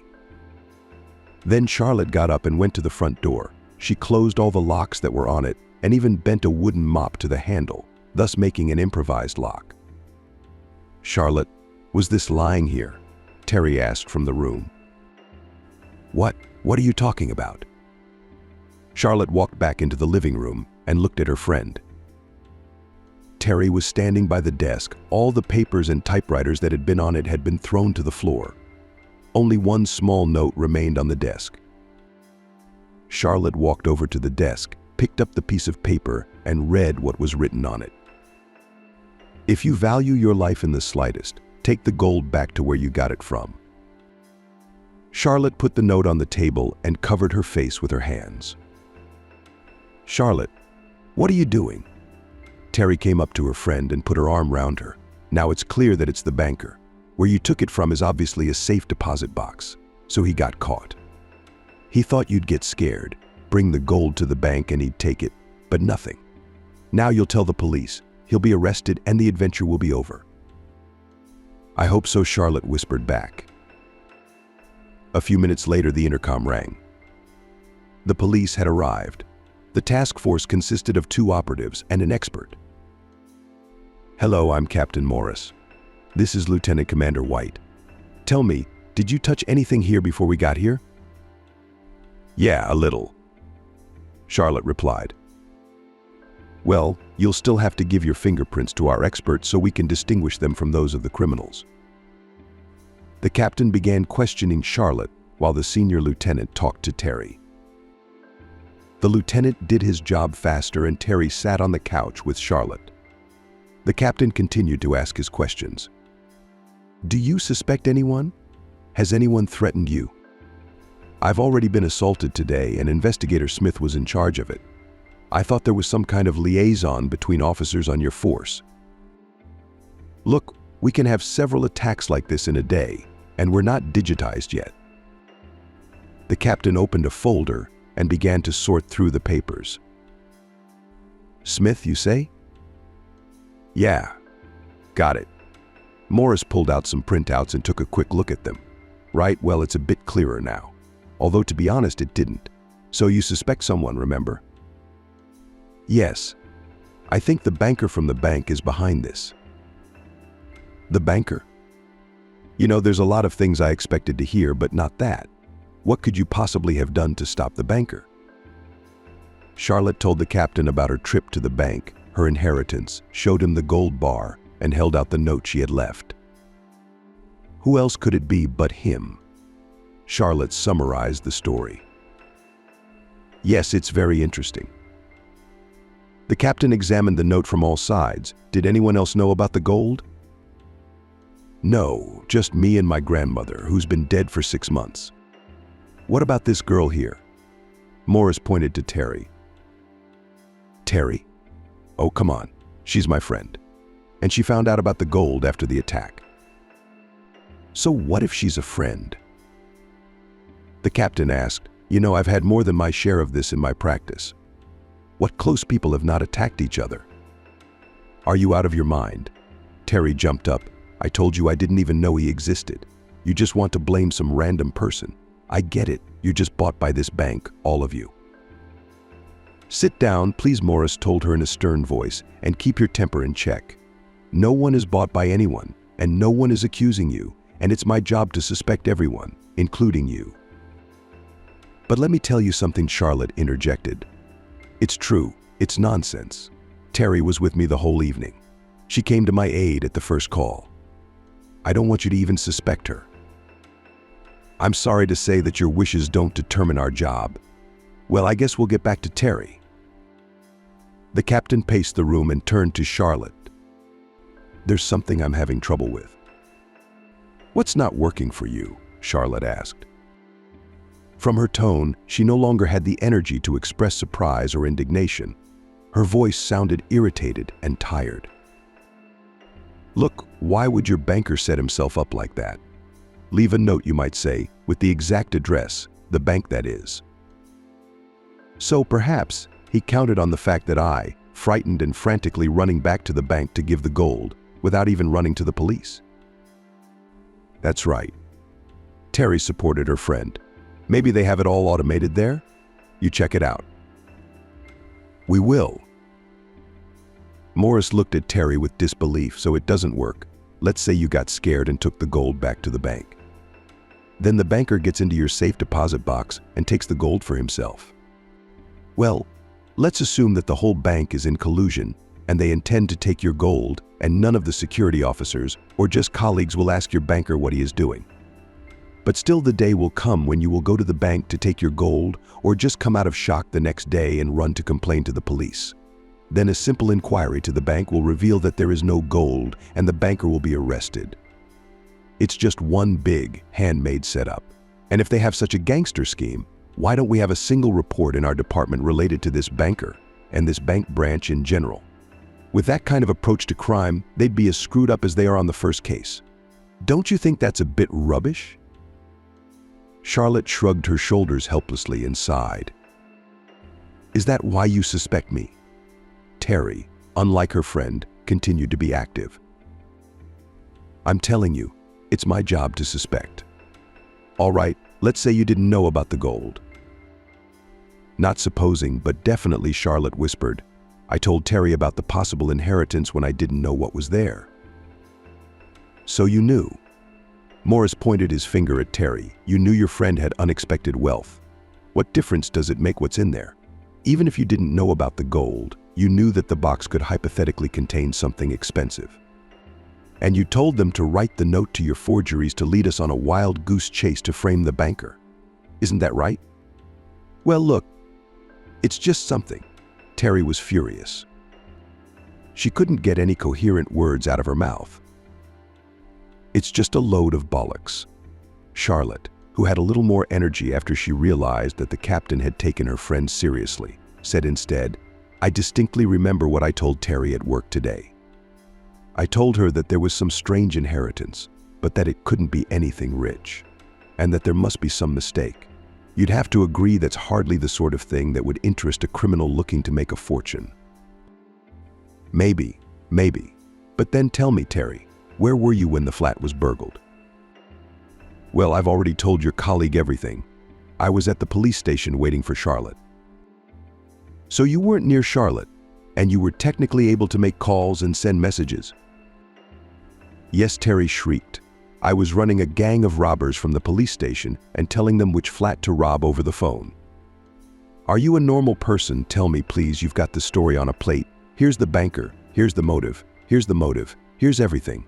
But no, you keep on doing nonsense and accusing innocent people. Terry took her phone out of her pocket and tossed it towards the policeman. Here, you can read my correspondence, order call details, anything you want. We can do that. Morris said a little apprehensively. He was impressed by Terry's speech. All right, I see. Let's get back to the banker. Suppose the hilarious thing at all, it was his first case. An inexperienced crook, so to speak, with a job in a bank at a not too young age, decides to take up theft. All right, we'll accept that too. Morris again took the note left on Charlotte's desk, but there is another circumstance which again breaks your version. What do you think is the purpose of this criminal group led by the wily banker? What is it? Terry was outraged. To prey on lonely people. Well, is it only gold? What do you mean? Charlotte asked. If they wanted to rob you, why didn't they take the dollars and earrings? It's not that much, but it's something. So they didn't organize the whole thing for nothing and risk their freedom. Maybe they don't work for change, Charlotte whispered. But mentally she knew that the money and jewelry left in the flat really shattered all her and Terry's assumptions, and they couldn't have failed to see Charlotte's stash. Then cross out the versions with me too, Terry said loudly. My accomplices would have needed that money too. Yes, the captain scratched the back of his head. You didn't know that there was gold in the box. So if your goal was just jewelry, you would have taken what's in here. Really, Terry asked sarcastically, are you sure about that? Shouldn't I be searched and detained for 48 hours just in case? I could run away. But why are you making fun of me? I told you, it's my job. Look, these ill-fated notes have ruined our whole case. We're gonna have to start over. Charlotte, can you think again, please? Who else could theoretically know that you had the gold? I don't know. No one but this banker knew I had the gold. But why didn't his accomplices take the other jewelry? I have no idea. Well, we'll go to the bank tomorrow and question him anyway. Morris looked at his watch. Look, it's after 1 o'clock in the morning and we haven't made any progress. Well, thank you for your help with the investigation. If anything changes, you'll get a call right away. Please don't leave town and stay in touch. Morris shifted his gaze to Terry. You too. The captain signaled to the expert and the lieutenant to wind down.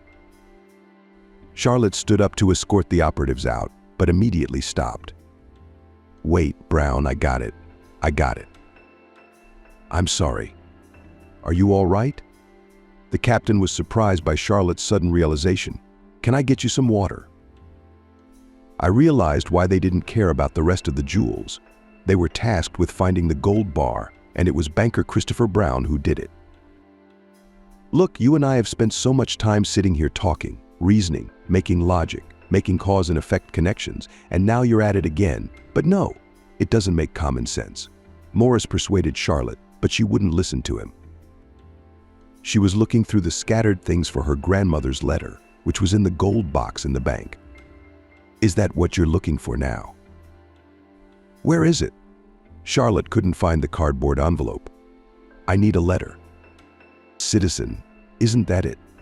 An expert came out of the next room with Grandma's letter in his hands. Yes? Charlotte exclaimed, taking the envelope from the employee. Thank you, and how it got there, I don't understand. Now, wait a second. Charlotte took the letter out of the envelope and looked for her great-grandfather's lines for imprisonment. Well, yes, of course, here it is. Look, Comrade Captain. What have you got there? Morris approached Charlotte. One day they were spotted by a laborer from the official mines. His name was Alex Brown. The banker is a descendant, a grandson, probably, of a man who had a conflict with my grandfather over gold. The captain took the letter and read the lines himself, thought for half a minute, and said, Very interesting version, cinematic. But how can you be so sure that the banker is a descendant of the same Brown? You don't even know what your grandfather's friend or enemy looked like. Sure, it's a small town, and Brown's not the most common name, but it's just a theory. It's not just a theory. Charlotte persuaded the captain. It would be nothing more than an interesting conjecture, were it not for all the other circumstances. You lacked motive to finally select the banker as the prime suspect, and now you have it. All the offenses were committed in such a slapdash manner because it really was his first case. Well, the type, because how could he hire anyone? That's for you to find out. But the important thing is we now have an answer to the question of motive. You're right, I don't disagree. But we still don't have enough to arrest him immediately. We need to investigate the bank itself. If we go after your banker now, we may not have enough evidence. What's more, if the court refuses to arrest him because of this, he may flee with his accomplices. So tomorrow morning we'll go to the bank with a group, shake things up, interrogate, lift documentation, and only then we'll bring charges against the banker. And if he refuses, he'll say, "I don't know any Browns, just namesakes." Maybe we can figure out a way to catch him in the act. Terry suggested it. You got something concrete in mind? How about you stick a chip on a bar of gold, or give Charlotte a fake bar with a chip already embedded in it. She'll deposit it in a safe deposit box, and when the banker decides to steal it, you'll know about it. Oh, where are you all going? Morris sighed heavily. Where am I going to get you a fake bullion with a chip overnight? And if you stick something on the real one, a banker who has seen such ingots more than once in his life will immediately find the extra parts on it. We can't do that. We'll figure it out without the chips on the spot. He's got accomplices, and it's possible they're bank employees, so it's important for us to grab their whole office with a sudden effect. Then what do we do? Charlotte asked. We go with a clear conscience tomorrow morning to another bank. Deposit the gold there. It's the safest thing to do. He wouldn't dare to clean out a whole bank for a bar. And you? Charlotte wondered. What about us? We'll work with your banker, I explained, but you'll just leave us here overnight. What if he wants to try again and break in again? Oh, the captain sighed heavily again. Okay, Comrade Senior Lieutenant, has the service car not left yet? No, it has the bored policeman, answered the captain. Then you stay in it for the night, together with our driver. Stand outside the entrance and keep an eye on anyone who comes in here, and the expert and I will drive my car then. It was evident from the senior lieutenant's face that it was not in his plans to stay the night near the victim's entrance, but he would not disobey the order. The captain took a small card out of his pocket and handed it to Charlotte. Here's my card. If you need anything, call me. The lieutenant will leave his phone number for you too. Charlotte thanked the captain, and the task force finally left the flat. Well, I'm gonna go too, so I won't keep you. Terry started packing. You're crazy. What if they track you down? No, stay here. It's safer under guard. Charlotte wouldn't let her friend go home. Well, I'll feel safer with you. All right, I'll stay here.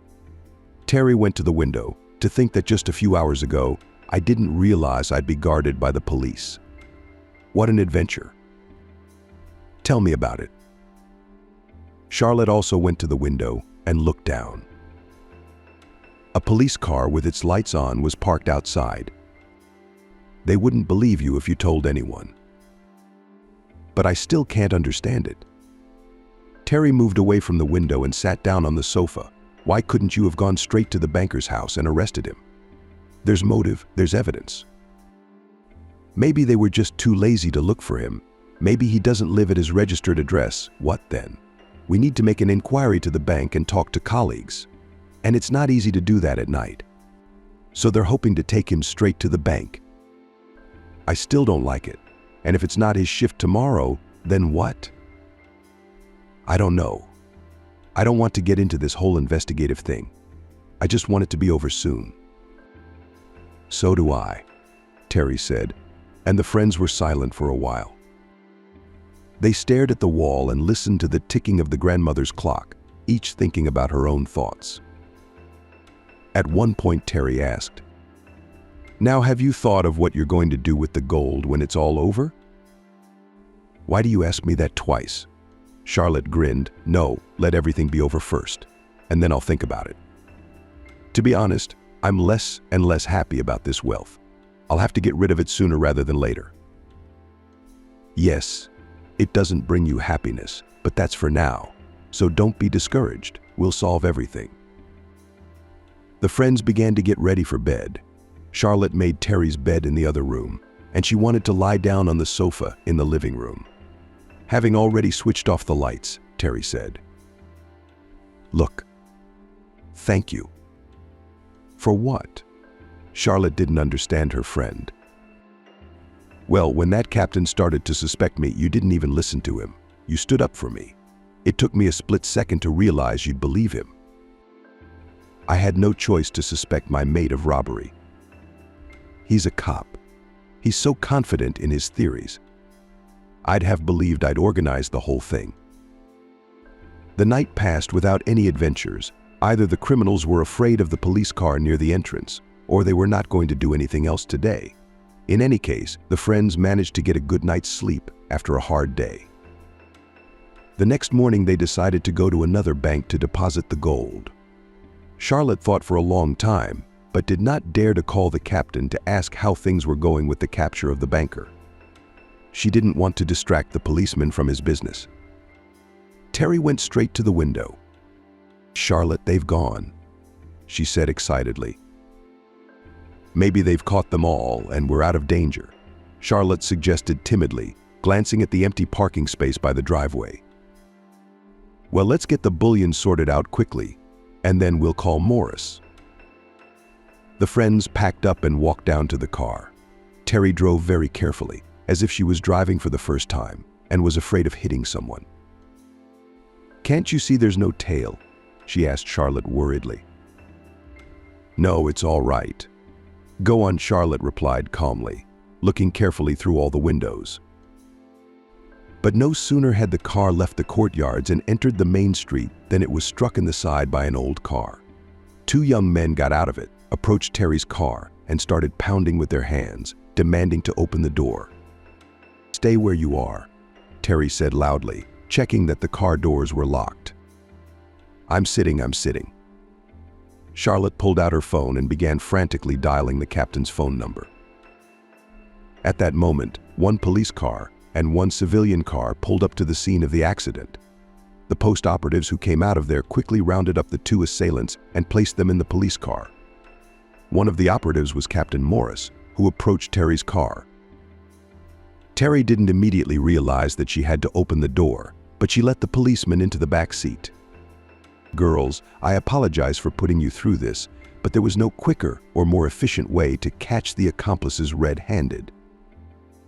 "So you mean to say that you sent us on purpose to give the gold to another bank?" Charlotte asked after a bit of shock. "I tell you, it was the quickest and most efficient way. We didn't have ironclad proof. We didn't. All those marvelous stories about grandfathers and the wily bankers sounded convincing, but not to the court. Now we've got it all ironclad. I reckon we'll give them a bit of a hard time and they'll give up their banker. Don't worry about the car, we'll sort it out. The main thing is that you're alive and well and all the criminals are caught, well, almost all of them." "What do you mean? The banker hasn't been caught yet?" Terry was surprised. "In the next few hours, I think he'll be caught. So let's get in my car. I'll take you to your bank. The car will be examined by experts, then taken to the service car park. So I'll be your taxi driver today." Morris drove Charlotte and Terry to another bank, where Charlotte successfully deposited the bullion in a safe deposit box. The friends still hadn't recovered from the emergency shock, and so couldn't realize the extent of the danger the captain had put them in. Probably, if they had realized it, they would have communicated with Morris differently. On the way out of the bank, the cop's phone rang. "Hello, I'm listening." "Oh yeah? That's great. We'll be right there." "Well, you'll never guess the names of today's attackers." "Was it Brown?" Charlotte asked in surprise. "Exactly, it's a family gang.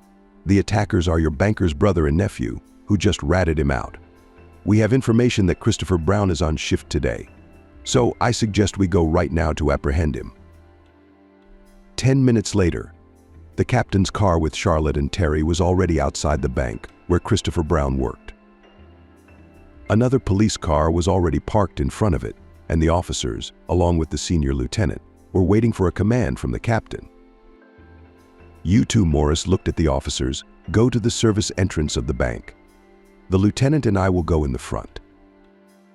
The captain shifted, looking at Charlotte. "Would you like to come with us?" "Yes," Charlotte answered unexpectedly firmly. She wanted to look into the eyes of the criminal who had arranged such an adventure for her. Morris, the senior lieutenant, and Charlotte walked leisurely into the bank. The captain silently showed his ID to the bank employee standing at the entrance and made his way into the hall. At the farthest window sat Brown. He saw the operatives at first, but did not pay attention to them, probably because they were in civilian clothes. But when Charlotte came into his field of vision, Brown jumped up, looked round and rushed towards the office. How quick! Morris grinned and headed for the office. It opened with a special card, so he asked the bank employee sitting at the next window to let them through. The captain took his time. He realized that his colleagues had probably already grabbed Brown on the way out. When the female employee opened the door, it turned out that this was indeed the case. In the bank's small employee lounge, Brown was sitting, with 2 security guards standing beside him. Apparently, the banker did not resist the arrest. "Why are you running, Mr. Brown? We wanted to talk to you, and you're running." The captain sat down in the chair opposite Brown. "I'm not telling you anything." "I want a lawyer," Brown hissed back. "You'll have a lawyer," Morris assured him, "but your relatives have already testified. Yesterday's call detail from your phone won't work in your favor either. In fact, we know all about motive." "So what's going on here?" A stately man in his 60s entered the office. "Operational activities," answered the captain. "And who are you actually?" "The bank manager," replied the man in a bass voice. "You are just in time, Mr. Manager. Your employee is suspected of organizing a theft and an attempt on a man's life." "What attempt on his life?" Brown was surprised. "What kind? And when a car deliberately crashes into another car, is that not an attempt?" the captain asked him. "What have they done?" The banker covered his face with his hands. "Or maybe your relatives made it up, and you had nothing to do with it?" "No," whispered Brown. "It was all my idea." "Yes, you see, how marvelous. You're not even denying anything," Morris summarized. "Christopher, how could you? You've been one of the best employees in the business for so many years, not a single suspicion or reprimand. And now you've decided to take advantage of a client. I'll have your dismissal made retrospectively. I don't want our bank's name in any criminal reports." If it's any consolation, the captain said to the manager, Brown wasn't acting out of self-interest. He didn't want to profit from his customers. He was motivated by personal motives. But of course, to arrange such a thing because of some dispute from the past, yes, it does not justify him in any way. Comrade Senior Lieutenant asked the bank manager a few questions. The lieutenant left to talk to the manager.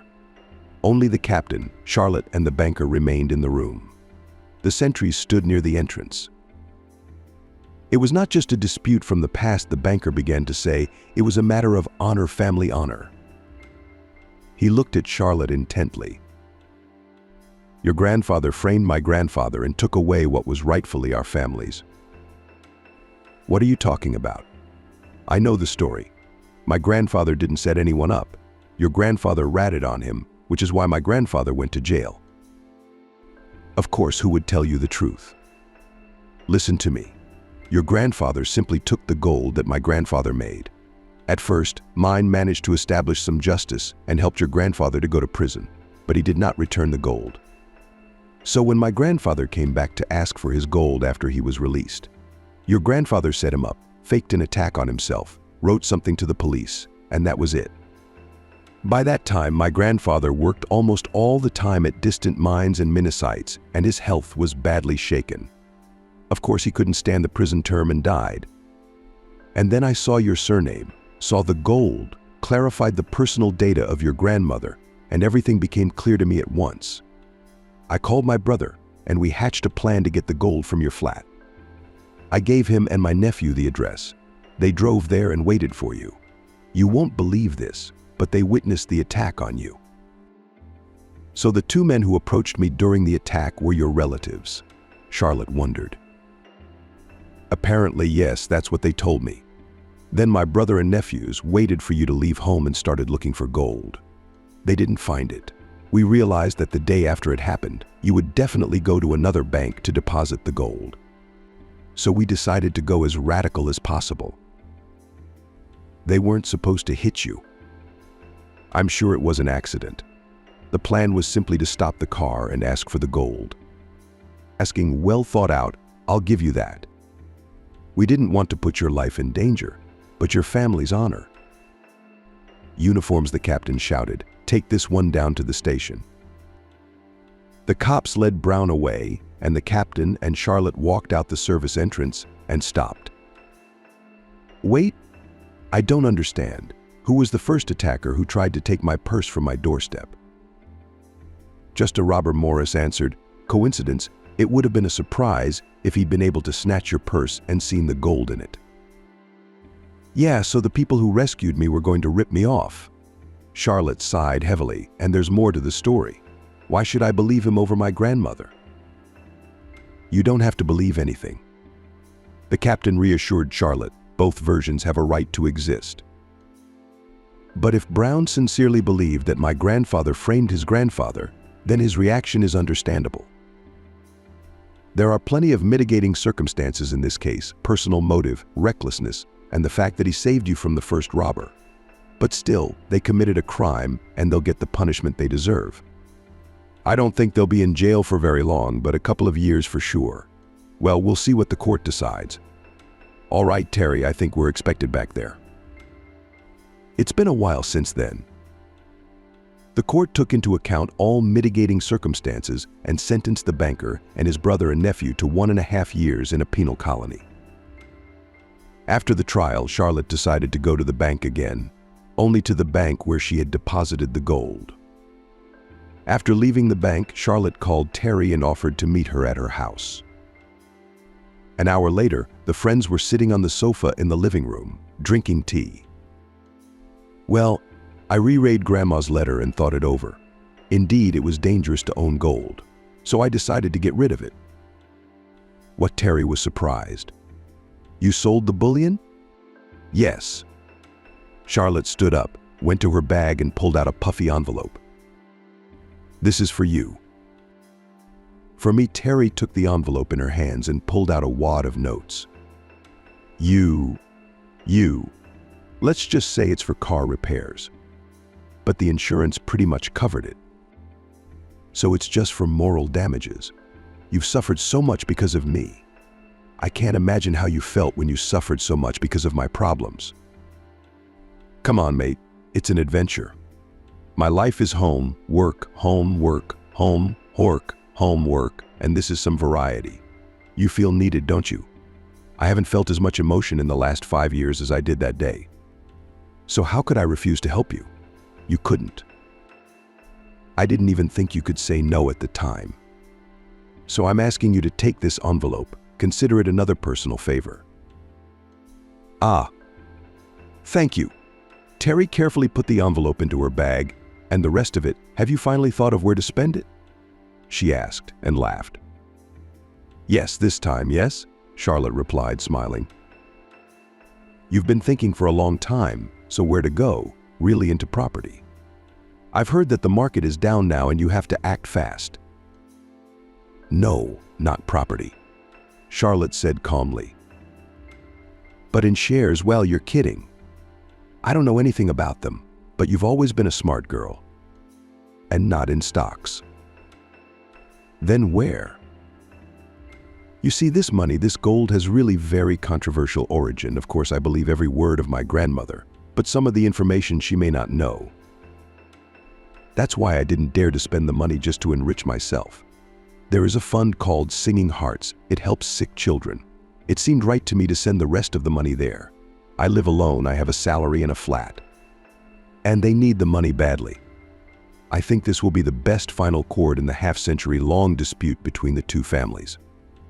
On another cold January morning, Charlotte lay in her bed and stared up at the ceiling. For 6 months now, every day had started this way. She lay there, horrified at the thought of a dull, meaningless day ahead of her. Charlotte was not yet 30 years old. She wasn't bad looking, but she had never been able to find a husband and build a family. Her rare liaisons with men lasted no more than 6 months. She didn't understand why she had no luck on the personal front. Either men were bad or her character was so bad, but Charlotte didn't worry much about it. She didn't want to start any serious relationships. For several years, she was immersed in caring for her elderly grandmother, the kindest woman who had raised Charlotte since she was 3 years old, ever since her parents had been killed in an accident. She and her grandmother had bailed each other out back then. The grandmother had kept the girl out of the orphanage by taking on the task of raising her, and Charlotte had given the grandmother a new meaning to life. A meaning that was to raise her beloved granddaughter. Most likely, that's what helped the woman cope with the loss of her only son and daughter-in-law. 3 years ago, the grandmother fell ill. She could move around the flat by herself, but still she needed constant care. And of course her granddaughter began to look after her, taking her to doctors, shopping, doing all the housework. At the time, Charlotte was 26 years old. She had just found a good job with a decent salary and was preparing to go for a promotion. Charlotte even thought about moving out of her grandmother's flat into her own, at first rented, and then planned to take out a mortgage, but the elderly woman's illness overturned all these plans. Without thinking, Charlotte forgot about career heights, stayed in her old position, and all her free time devoted to her grandmother. They were unpretentious in everyday life, so Charlotte's salary and grandmother's payments were enough to pay for doctors and medicines. Charlotte hardly remembered her parents. They were often traveling even before their deaths, so they left their young daughter to her grandmother. Because of this, Charlotte had only a few memories of her parents, and she thought some of them were just dreams. And she and her grandmother had hit it off from the start. The older woman had managed to replace Charlotte's dad and mom. In all the years they'd lived together, they hadn't had a single major conflict. Even when Charlotte was going through a transitional age, it may have had something to do with the fact that her grandmother worked as a school teacher and had a good understanding of how to get along with children. For Charlotte, her grandmother was a self-evident part of her life, and she did not think about her death. Even when the woman had had an accident 3 years ago, Charlotte had pushed away the thought that her grandmother would soon be gone. She just gave all the help she could, tried to organize good treatment, and hoped for the best. Before she died, Grandma didn't get worse. She wasn't taken to hospital. She spent the day as usual reading, watching TV, calling her neighbor, and inquiring about her granddaughter's life. Toward nightfall, she said goodnight to Charlotte, and Charlotte went to her room. The next day, Grandma didn't wake up. The days of funeral chores merged into one terrible dream for Charlotte. She couldn't even remember how she had organized everything, how the funeral and the wake had gone. She just wanted to get over it and forget it all as soon as possible. But after all the funeral procedures came an even worse state for Charlotte's silence. It was not only psychologically, but physically difficult for her to return after work to the flat where no one was waiting for her, to the flat where the TV did not work, where there was no aroma of something tasty, where there was no warmth and coziness. She hated waking up in the morning for exactly the same reason. No one else wished her a good morning and good luck before work. She didn't understand why she had to get up every morning and come home every evening now. 6 months of despondency, only occasionally replaced by happy evenings spent with her friend in cafes or at each other's houses. This morning didn't bode well for the day to be any different from the previous ones. Charlotte reluctantly got up, had a coffee and a sandwich, and got ready for work. Despite a good salary, Charlotte dressed, to put it mildly, without glamour. She wore the same clothes for several years, and her winter down jacket, from which the fluff was always trying to come out, had recently celebrated its 5th anniversary. So from the outside, she looked like a poor girl, a typical gray mouse. Almost running, she reached the tram stop and went to work. 8:55, the office was already noisy. The bosses were strict about lateness. Charlotte walked into her office, which was shared with her friend Terry and 2 other female staff members. "What are you doing out of sorts?" her friend asked Charlotte thoughtfully as she sat down in her seat. "I don't know, I just can't. It's the same every day. It's boring." Charlotte showed a thick stack of papers on her desk. "What's all this for?" "You didn't say that when you walked into this office." Terry reminded Charlotte of her first days on the job 4 years ago. Indeed, Charlotte was a model worker with a burning eye and a well-functioning brain. She genuinely loved her job. She didn't just go to it for the money. Colleagues at first were even afraid to approach her, thinking that such efficiency hides a cunning, bossy girl, ready to go over the heads of other employees for the sake of career. But Terry managed, at some point, to break through this shell of a workaholic and see her as a very ordinary, modest, and kind girl. Most likely they managed to get close on the contrast. In contrast to Charlotte, Terry was an extremely sociable, cheerful girl, although not distinguished by great efficiency. Sometimes even Charlotte had to cover Terry's shortcomings in front of her superiors, but such help from her colleague was not worth much trouble. Over the last 6 months things had changed. Charlotte would come into the office, slumped, do her work and leave. Each time Terry tried to cheer her friend up in some way. This time, she made the same attempt. "Charlotte, let's go get some air. I heard they opened a bar nearby today. The girls say it's a great place." A bar? Why not? It had been over a month since the last time she'd been out with Terry, and Charlotte decided to give herself a break, but after a couple of minutes she realized, "No, Terry, I can't tonight." "Why not?" "Come on, we've got to get back to normal. Do you want to go shopping before the bar? 'Cause you've turned into a mate." "No, I'd really like to, but I've already arranged to go to the bank tonight." "The bank? Is there something wrong with your card or did you miss a payday yesterday?" "There's nothing wrong with the payroll. It's just, yesterday was exactly 6 months since Grandma left and I have to inherit. I thought I wouldn't have to do anything else but register the flat. But the notary called and said that there is some other box in the bank.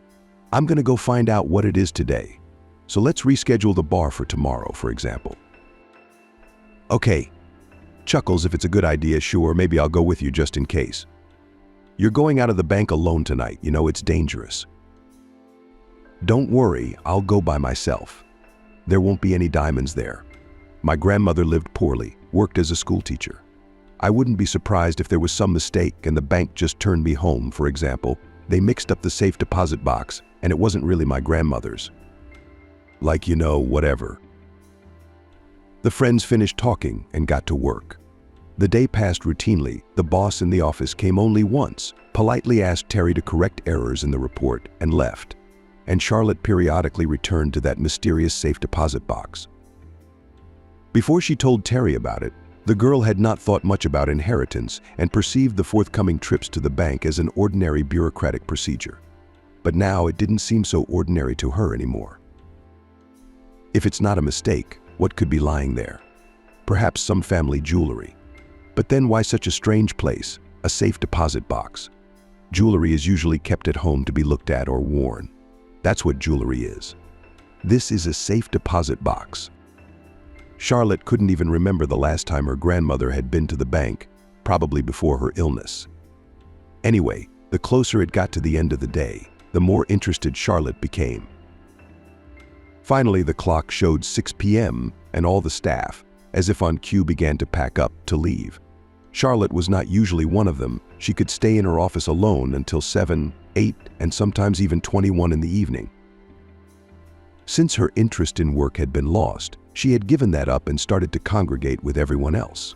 Perhaps in a crowd of colleagues walking to their bus stops, Charlotte felt less lonely. This time she also jumped up with the others, but not because she wanted to overcome her loneliness. She had to take the tram to the bank, but in the other direction. Charlotte said goodbye to Terry and a few other colleagues and ran to the bus stop. The tram came almost immediately. Charlotte got on it and didn't even bother to take a seat, sitting near the door. There were only 2 stops to go, but for Charlotte the time dragged so slowly that it seemed to her that the tram was traveling across the city. She kept glancing at her watch, worried that she wouldn't make it before the bank closed.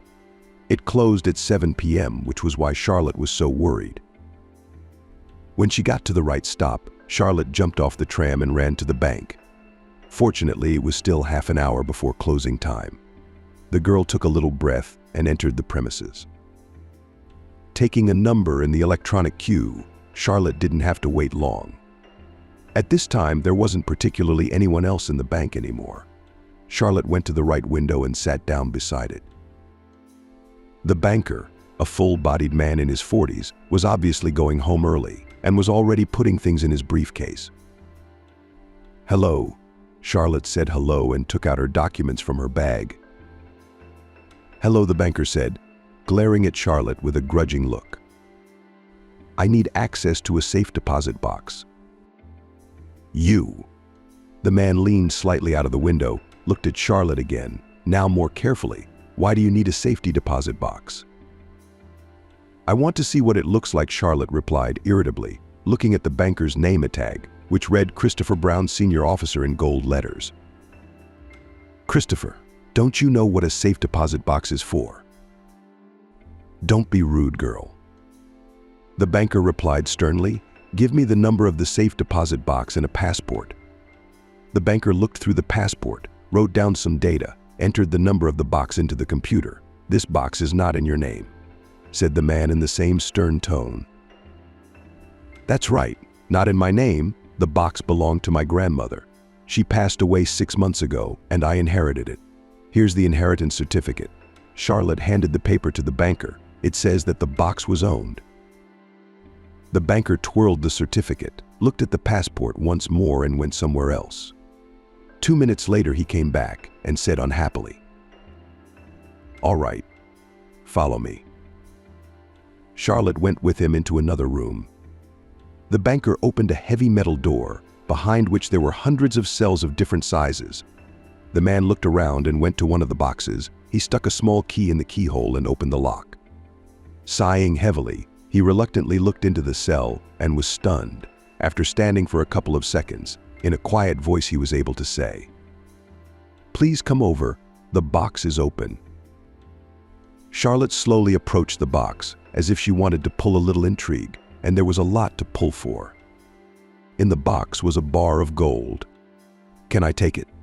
Charlotte asked in a whisper. "Of course, it's your property now," the banker replied kindly. His unhappy tone disappeared. Charlotte took the bar in her hands. It looked just like in the films, shiny, shimmering under the light of the bank lamp, stamped with 999.9 and 1,000 grams. The first number means the proof, the banker explained to Charlotte, and the second the weight. On the back there is another stamp with a number and other necessary information to prove the authenticity. Charlotte didn't really listen to what the banker was telling her. She couldn't believe that she was holding a kilo of pure gold in her hands. Even to the touch it was different from other metal objects of the same size. It seemed to her that the ingot was soft. It felt as if it was warm. "What am I supposed to do with it?" Charlotte asked rhetorically. The banker shrugged his shoulders in response. It was clear from his eyes that he was upset that the bullion had not gone to him. A strange reaction for a banker who operated large sums of money and jewelry on a daily basis. Perhaps he had only served wealthy clients before. The appearance of large sums of money was no surprise to them. And here a poor girl gets a fortune, just like that, instantaneously. Some people dream of such things all their lives, and perhaps the banker was one of those people. After standing for a few seconds, he warned Charlotte that he had to go and get a form for receiving the contents of the safe deposit box. Charlotte didn't bother with the bureaucratic wording and continued to look at the gold. The banker put another bank employee in his place, apparently to keep Charlotte from clearing the bank. Charlotte shifted her gaze from the bullion to her open safe deposit box. At the bottom of the box was some cardboard that was the same color as the box itself, so the banker didn't pay any attention to it. "Excuse me, please." Charlotte turned to the stone-faced employee. "There is something else in the box. Can I take it too?" "If the box is yours, you can," replied the unemotional employee. Charlotte carefully took out the cardboard. It turned out that it was not a picture, but an envelope made of heavy paper. There was nothing on the envelope, no addressee, no author's name, no stamps, just a blank envelope. Charlotte didn't open it, she just put it in her bag. She realized that there was some message from her grandmother inside, and she didn't want to read it in front of strangers.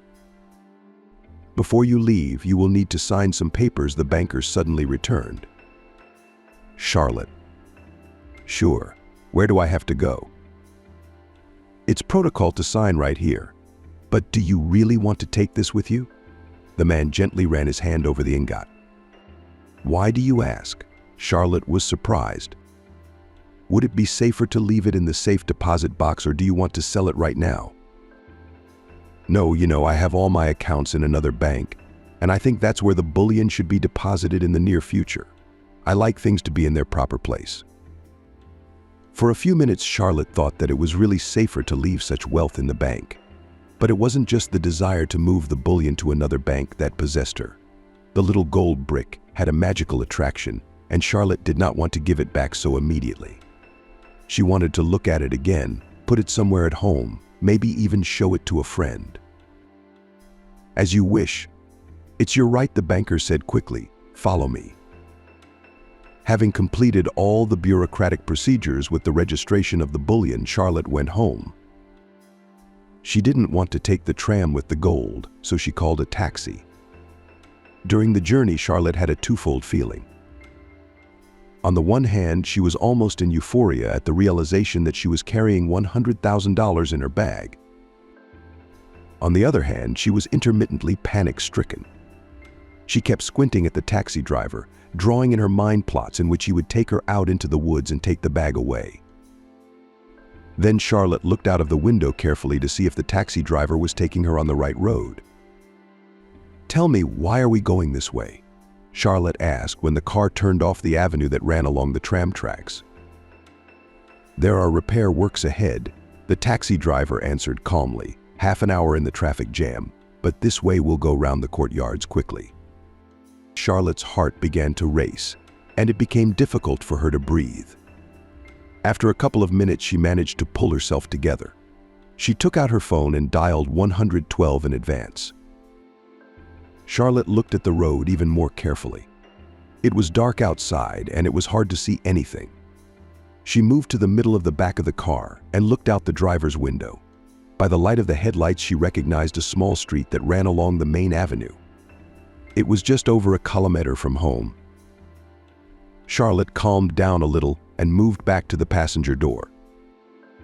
"Don't worry, we'll be there in a few minutes," the taxi driver said carefully as he watched Charlotte toss and turn on the back sofa. "Yes, okay, I'm calm," Charlotte answered him in a slightly shaky voice. Less than a minute later, the car turned again. "You're off the right track." The navigator answered loudly, and Charlotte realized that she couldn't stay in the car any longer.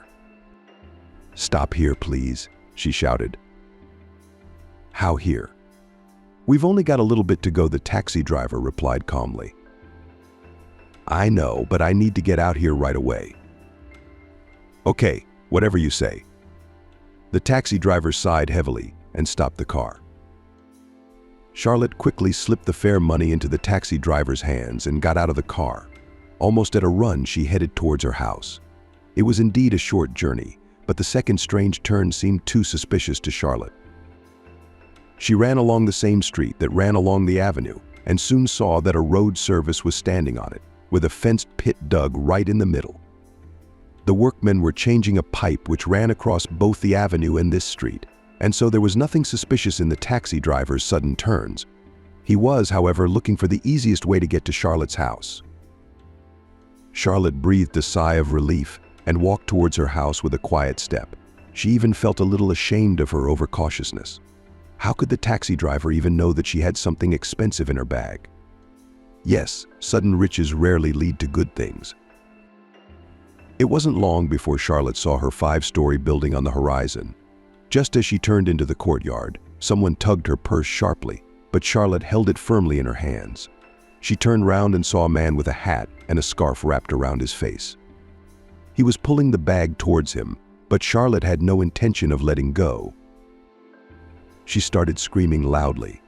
At that moment, 2 men approached them, and the man in the scarf, apparently frightened, let go of the bag and started to run.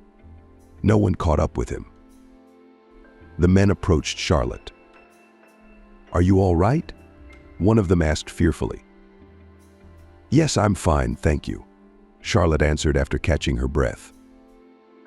"I'm calling the police," said the other man and pulled out his phone. "Thank you. I don't think he would have got away if it wasn't for you." "Why are you walking alone at this hour?" "I've been used to walking alone around this time all my life." Charlotte talked to her casual acquaintances for a while longer, and the police arrived at the scene. The officers quickly took statements from Charlotte and witnesses, took pictures of the purse, and went to the next call. Charlotte thanked the men again and went home. She didn't like the fact that the police officers had left so quickly. It even seemed to Charlotte that they weren't even going to look for anyone. They just filled out all the paperwork and left.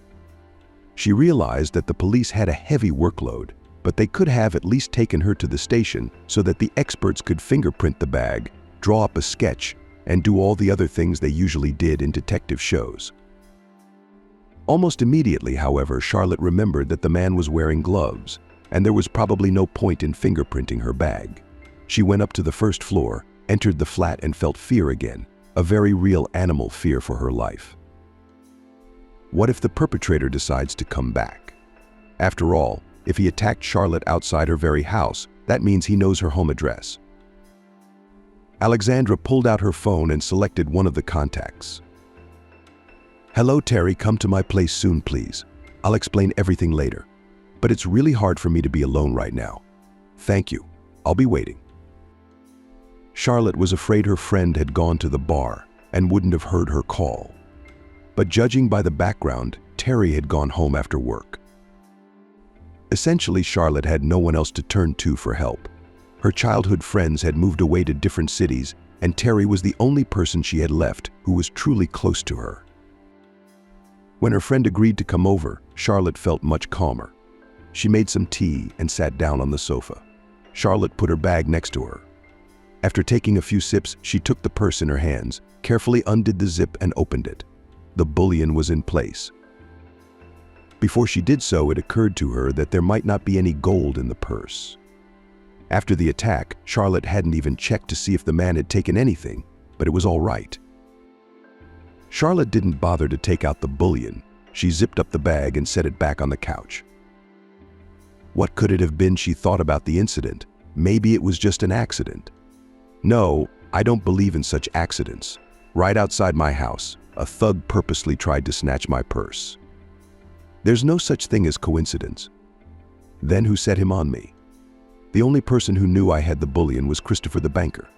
He treated me with such hostility, and when he saw the bar, his face changed. That's when he decided to take it from me. He's seen my passport, he knows where I live. What a scoundrel. Exactly. He went out a few times, probably phoning his accomplices. Maybe it's a standard pattern for them. Tracking down the lonely and poor and robbing them of their last possessions. What a nightmare. Charlotte mentally uttered many more words against the banker, but stopped herself at one point. And why him, after all?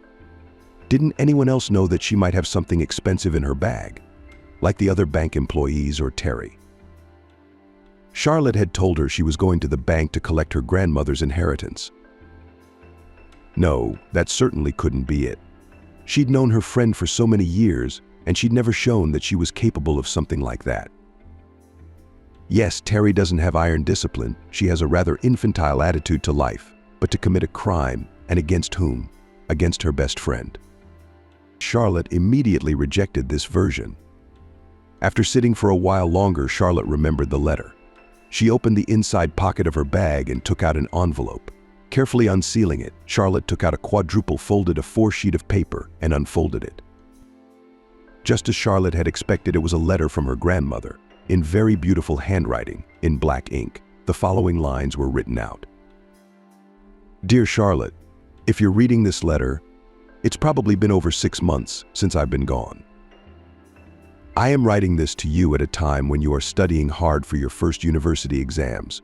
You are going through a difficult period, searching for yourself, new challenges from life. That's why I didn't start this conversation right now, but decided to write a letter to the future. Maybe the day will come when I will be ready to tell you this story personally. But I realize that I am not getting younger every year, so just in case I will tell you everything in a letter, because death may precede the moment of my readiness to talk to you. When you were a child, you sometimes asked about your grandfather, and I usually avoided answering your questions. As you may remember, your grandfather, David Wilson, was a geologist looking for minerals. In Alaska, he and his group found some gold deposits. This place was a kilometer away from the gold mines known to our country at that time, and the group did not hurry to inform the local authorities about it, but decided to organize their own mining. I don't think it was a matter of personal desire of your grandfather and his colleagues to get rich. He told me that he just didn't trust the local authorities. They'd probably organize underground mines and send the geologists back to town as soon as possible. Unwilling to let that happen, the group set about mining on their own. I don't know if that was really the case. Anyway, I don't judge him, and you don't judge him. Remember, I've been telling you since you were a kid that you can't judge anyone in this life. Anyway, the place turned out to be fishy. They were catching up to 100 grams a day, and so it went on for almost a fortnight. One day they were spotted by workers from the official mines. His name was Alex Brown, and they had known Grandpa for several years. At first they were even friends. Alex Brown used to come round to our house sometimes, but then it was like a cat got between them. I guess your grandfather didn't like the fact that Brown was going to frame the plant manager to take his place. They've been enemies ever since. Of course, when Brown saw that Grandpa was doing illegal mining, he immediately wrote a denunciation on the whole group. It was the 1960s, the so-called thaw. People were coming out of prison, and with us the exact opposite happened. Your grandfather was sent to a camp for 5 years for stealing the country's property or something like that. We were lucky 10 years before that. The punishment for the same offense was much harsher. Your daddy was 2 years old at the time, and I raised him by myself until he was 5. For good behavior, Grandpa was released a couple of years early. I didn't know at the time that Grandpa's group didn't hand over all the gold to the police when they arrested him, but somehow Brown knew about it. As soon as he learned that Grandfather was free, he began to torment our family and the families of Grandfather's colleagues from the geological group. For some reason, he demanded that the gold be returned to him and kept threatening to turn Grandpa in. And one day, Grandfather and his comrades got fed up with Brown's behavior. I don't know what they did to him, but after that they put Brown in jail for 5 years. 2 years later, we got the news that he died in prison.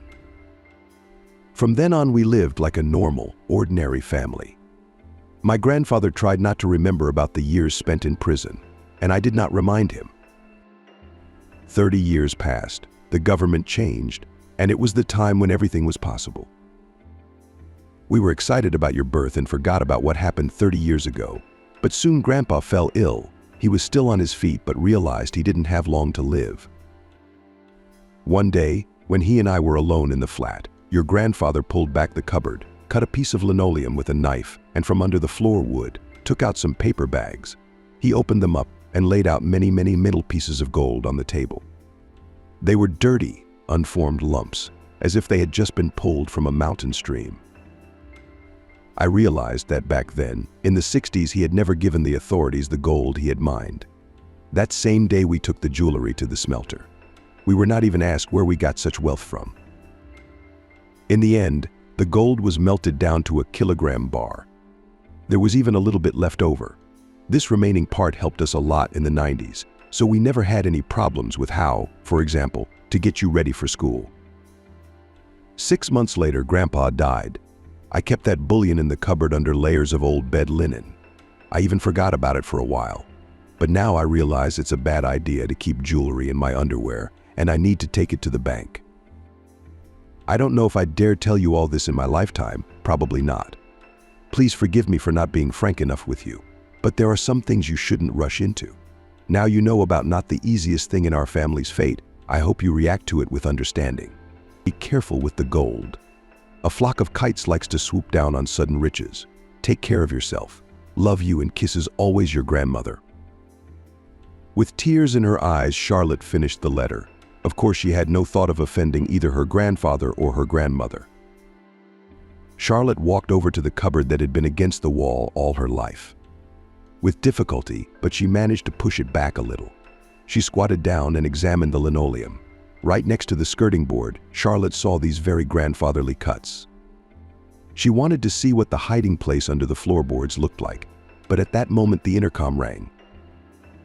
Charlotte picked up the phone and heard Terry's familiar voice. Walking up to the flat, her friend immediately started questioning Charlotte. "So what's your problem?" "I've never driven so fast before. My friend scared me." "Follow me."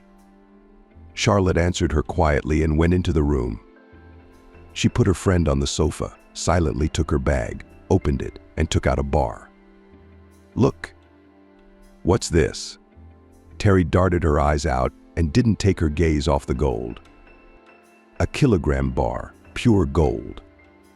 May I? Terry held out her hands for the bar. Charlotte handed it to her. Wow, did your grandmother give you this? Yes, Charlotte replied, and briefly recounted the contents of her grandmother's letter. Wow, mate, you're lucky. How much is it now in rubles? I don't know. I haven't looked yet. Such wealth, and she didn't even look. Terry was surprised and took out her phone. Let's see, it's $180,000, Charlotte. Yeah, by small-town standards, that's a lot of money. That's 2 flats. Charlotte was surprised at the value of her inheritance. She thought the bullion would be worth less than $100,000, but here it was. So it was no wonder that someone was after her. Have you thought of where you're going to spend the money? Terry asked curiously. No, not yet, Charlotte replied. I didn't call you just because of the bullion. So what happened? When I came home with the bullion, someone tried to rob me. How'd you get away? No, passers-by scared the guy away. Then the police were here. I'm really scared. I see, someone was jealous of your sudden wealth. Did the police say anything? No, they said they'd look into it. Well, the usual, but I suspect one person. The banker who handled my inheritance. He's the only one who knew I had gold in my bag. That's right. Oh, I know that petty breed. I had one, a banker, let's say, who nearly robbed me of every last cent. Seriously, you never told me. It was a long time ago. So what did you tell the police about this scumbag? No, I was in shock at the time. I only remembered about the banker when I got home. Oh, you didn't tell me about the prime suspect. Okay, let's go to the police right now. You can tell me everything there. What now? Charlotte was surprised. Well, when will you be attacked a second time?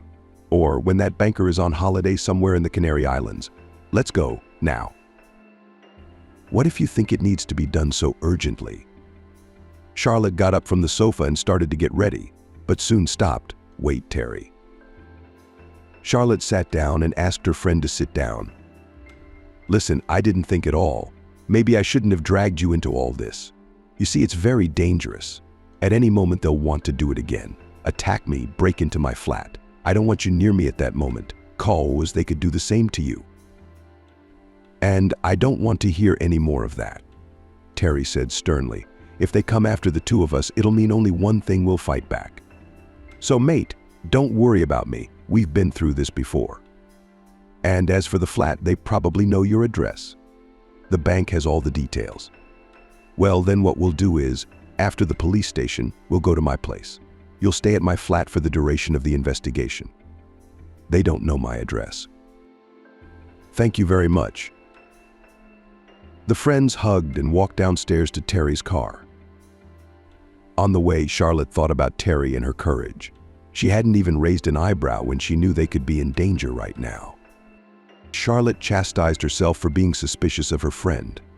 Even though she rejected them right away, it turns out that Terry is even more than a true friend. She is a fearless person. Charlotte was so impressed by her friend's words and decisive actions that she didn't even think about the strangeness of Terry's behavior. What if she's only acting so boldly because she's confident of her safety? It's not like her accomplices are going to attack her themselves, so she's playing the hero. But Charlotte did not care for these thoughts. She thought she should try again to dissuade Terry from helping her so insistently. At the very least, explain to her that staying with her wasn't the best or safest idea. Terry, are you sure I won't be in the way? Charlotte asked, hoping for some sort of personal reason for her friend. Charlotte, why are you laughing? You know that I have no one to bother you. I've been living alone for so long. Yeah, we could use a man right now, sure. Come on, we can manage without men, Charlotte replied to Terry's remark. She realized that there was no point in talking her friend out of it and decided not to resist any further. When they reached the police station, they went to the front desk. "Hello, we'd like to make a statement." Terry began to speak loudly into the window of the duty officer. "Terry, maybe I'd better," Charlotte interrupted her friend, reminding her that she was the victim here. "Yeah, sure." Terry cooled down a bit. "All right, girls. Can you please decide what you want?" asked the officer on duty irritably. "Do you understand?" Charlotte began to explain quietly. "I was attacked today. They wanted to rob me." "Right." The officer on duty didn't listen to Charlotte. He took out a piece of paper from under the desk. "Write a statement." "No, you don't understand me." Charlotte continued calmly. "The police have already been called. I gave them a statement, and they took all the statements they needed." "Then what do you want?" "Wait for them to call you." The policeman replied, still irritated. "What's the matter with you, that when they kill you, then you come?"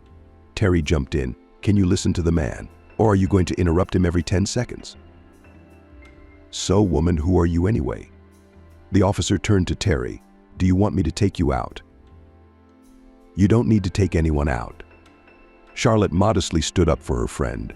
"The point is that I remembered some new circumstances regarding the attack." "I see your point. Give me a name." "Wilson." "Wilson. Stand by." The desk officer turned to the computer and typed in Charlotte's name. Then he picked up the phone and dialed a number. "Comrade Major, the victim came in on your case today. She says new circumstances have come to light." "What? And even so, well, I'll send her to you." The officer on duty hung up the phone and turned to Charlotte. "So, in your opinion, the case has already found the right person. Go to the 7th office, they'll meet you there." "Found how?" Terry asked loudly. She was clearly more surprised than Charlotte. Terry wanted to go with her friend, but the duty officer stopped her. "Citizen, you wait here. Nobody let you in there." "What do you mean, nobody let me in?" "I'm the victim's friend," her only support, Terry said, indignantly. "You're a stranger," replied the policeman sternly. "Terry, don't worry, I'll manage on my own," Charlotte reassured her friend and went straight down the corridor. The 7th office was not far from the gatehouse. When she reached the door, she stopped, and after a few seconds a man in civilian clothes came out of the office. "Are you Wilson?" he asked.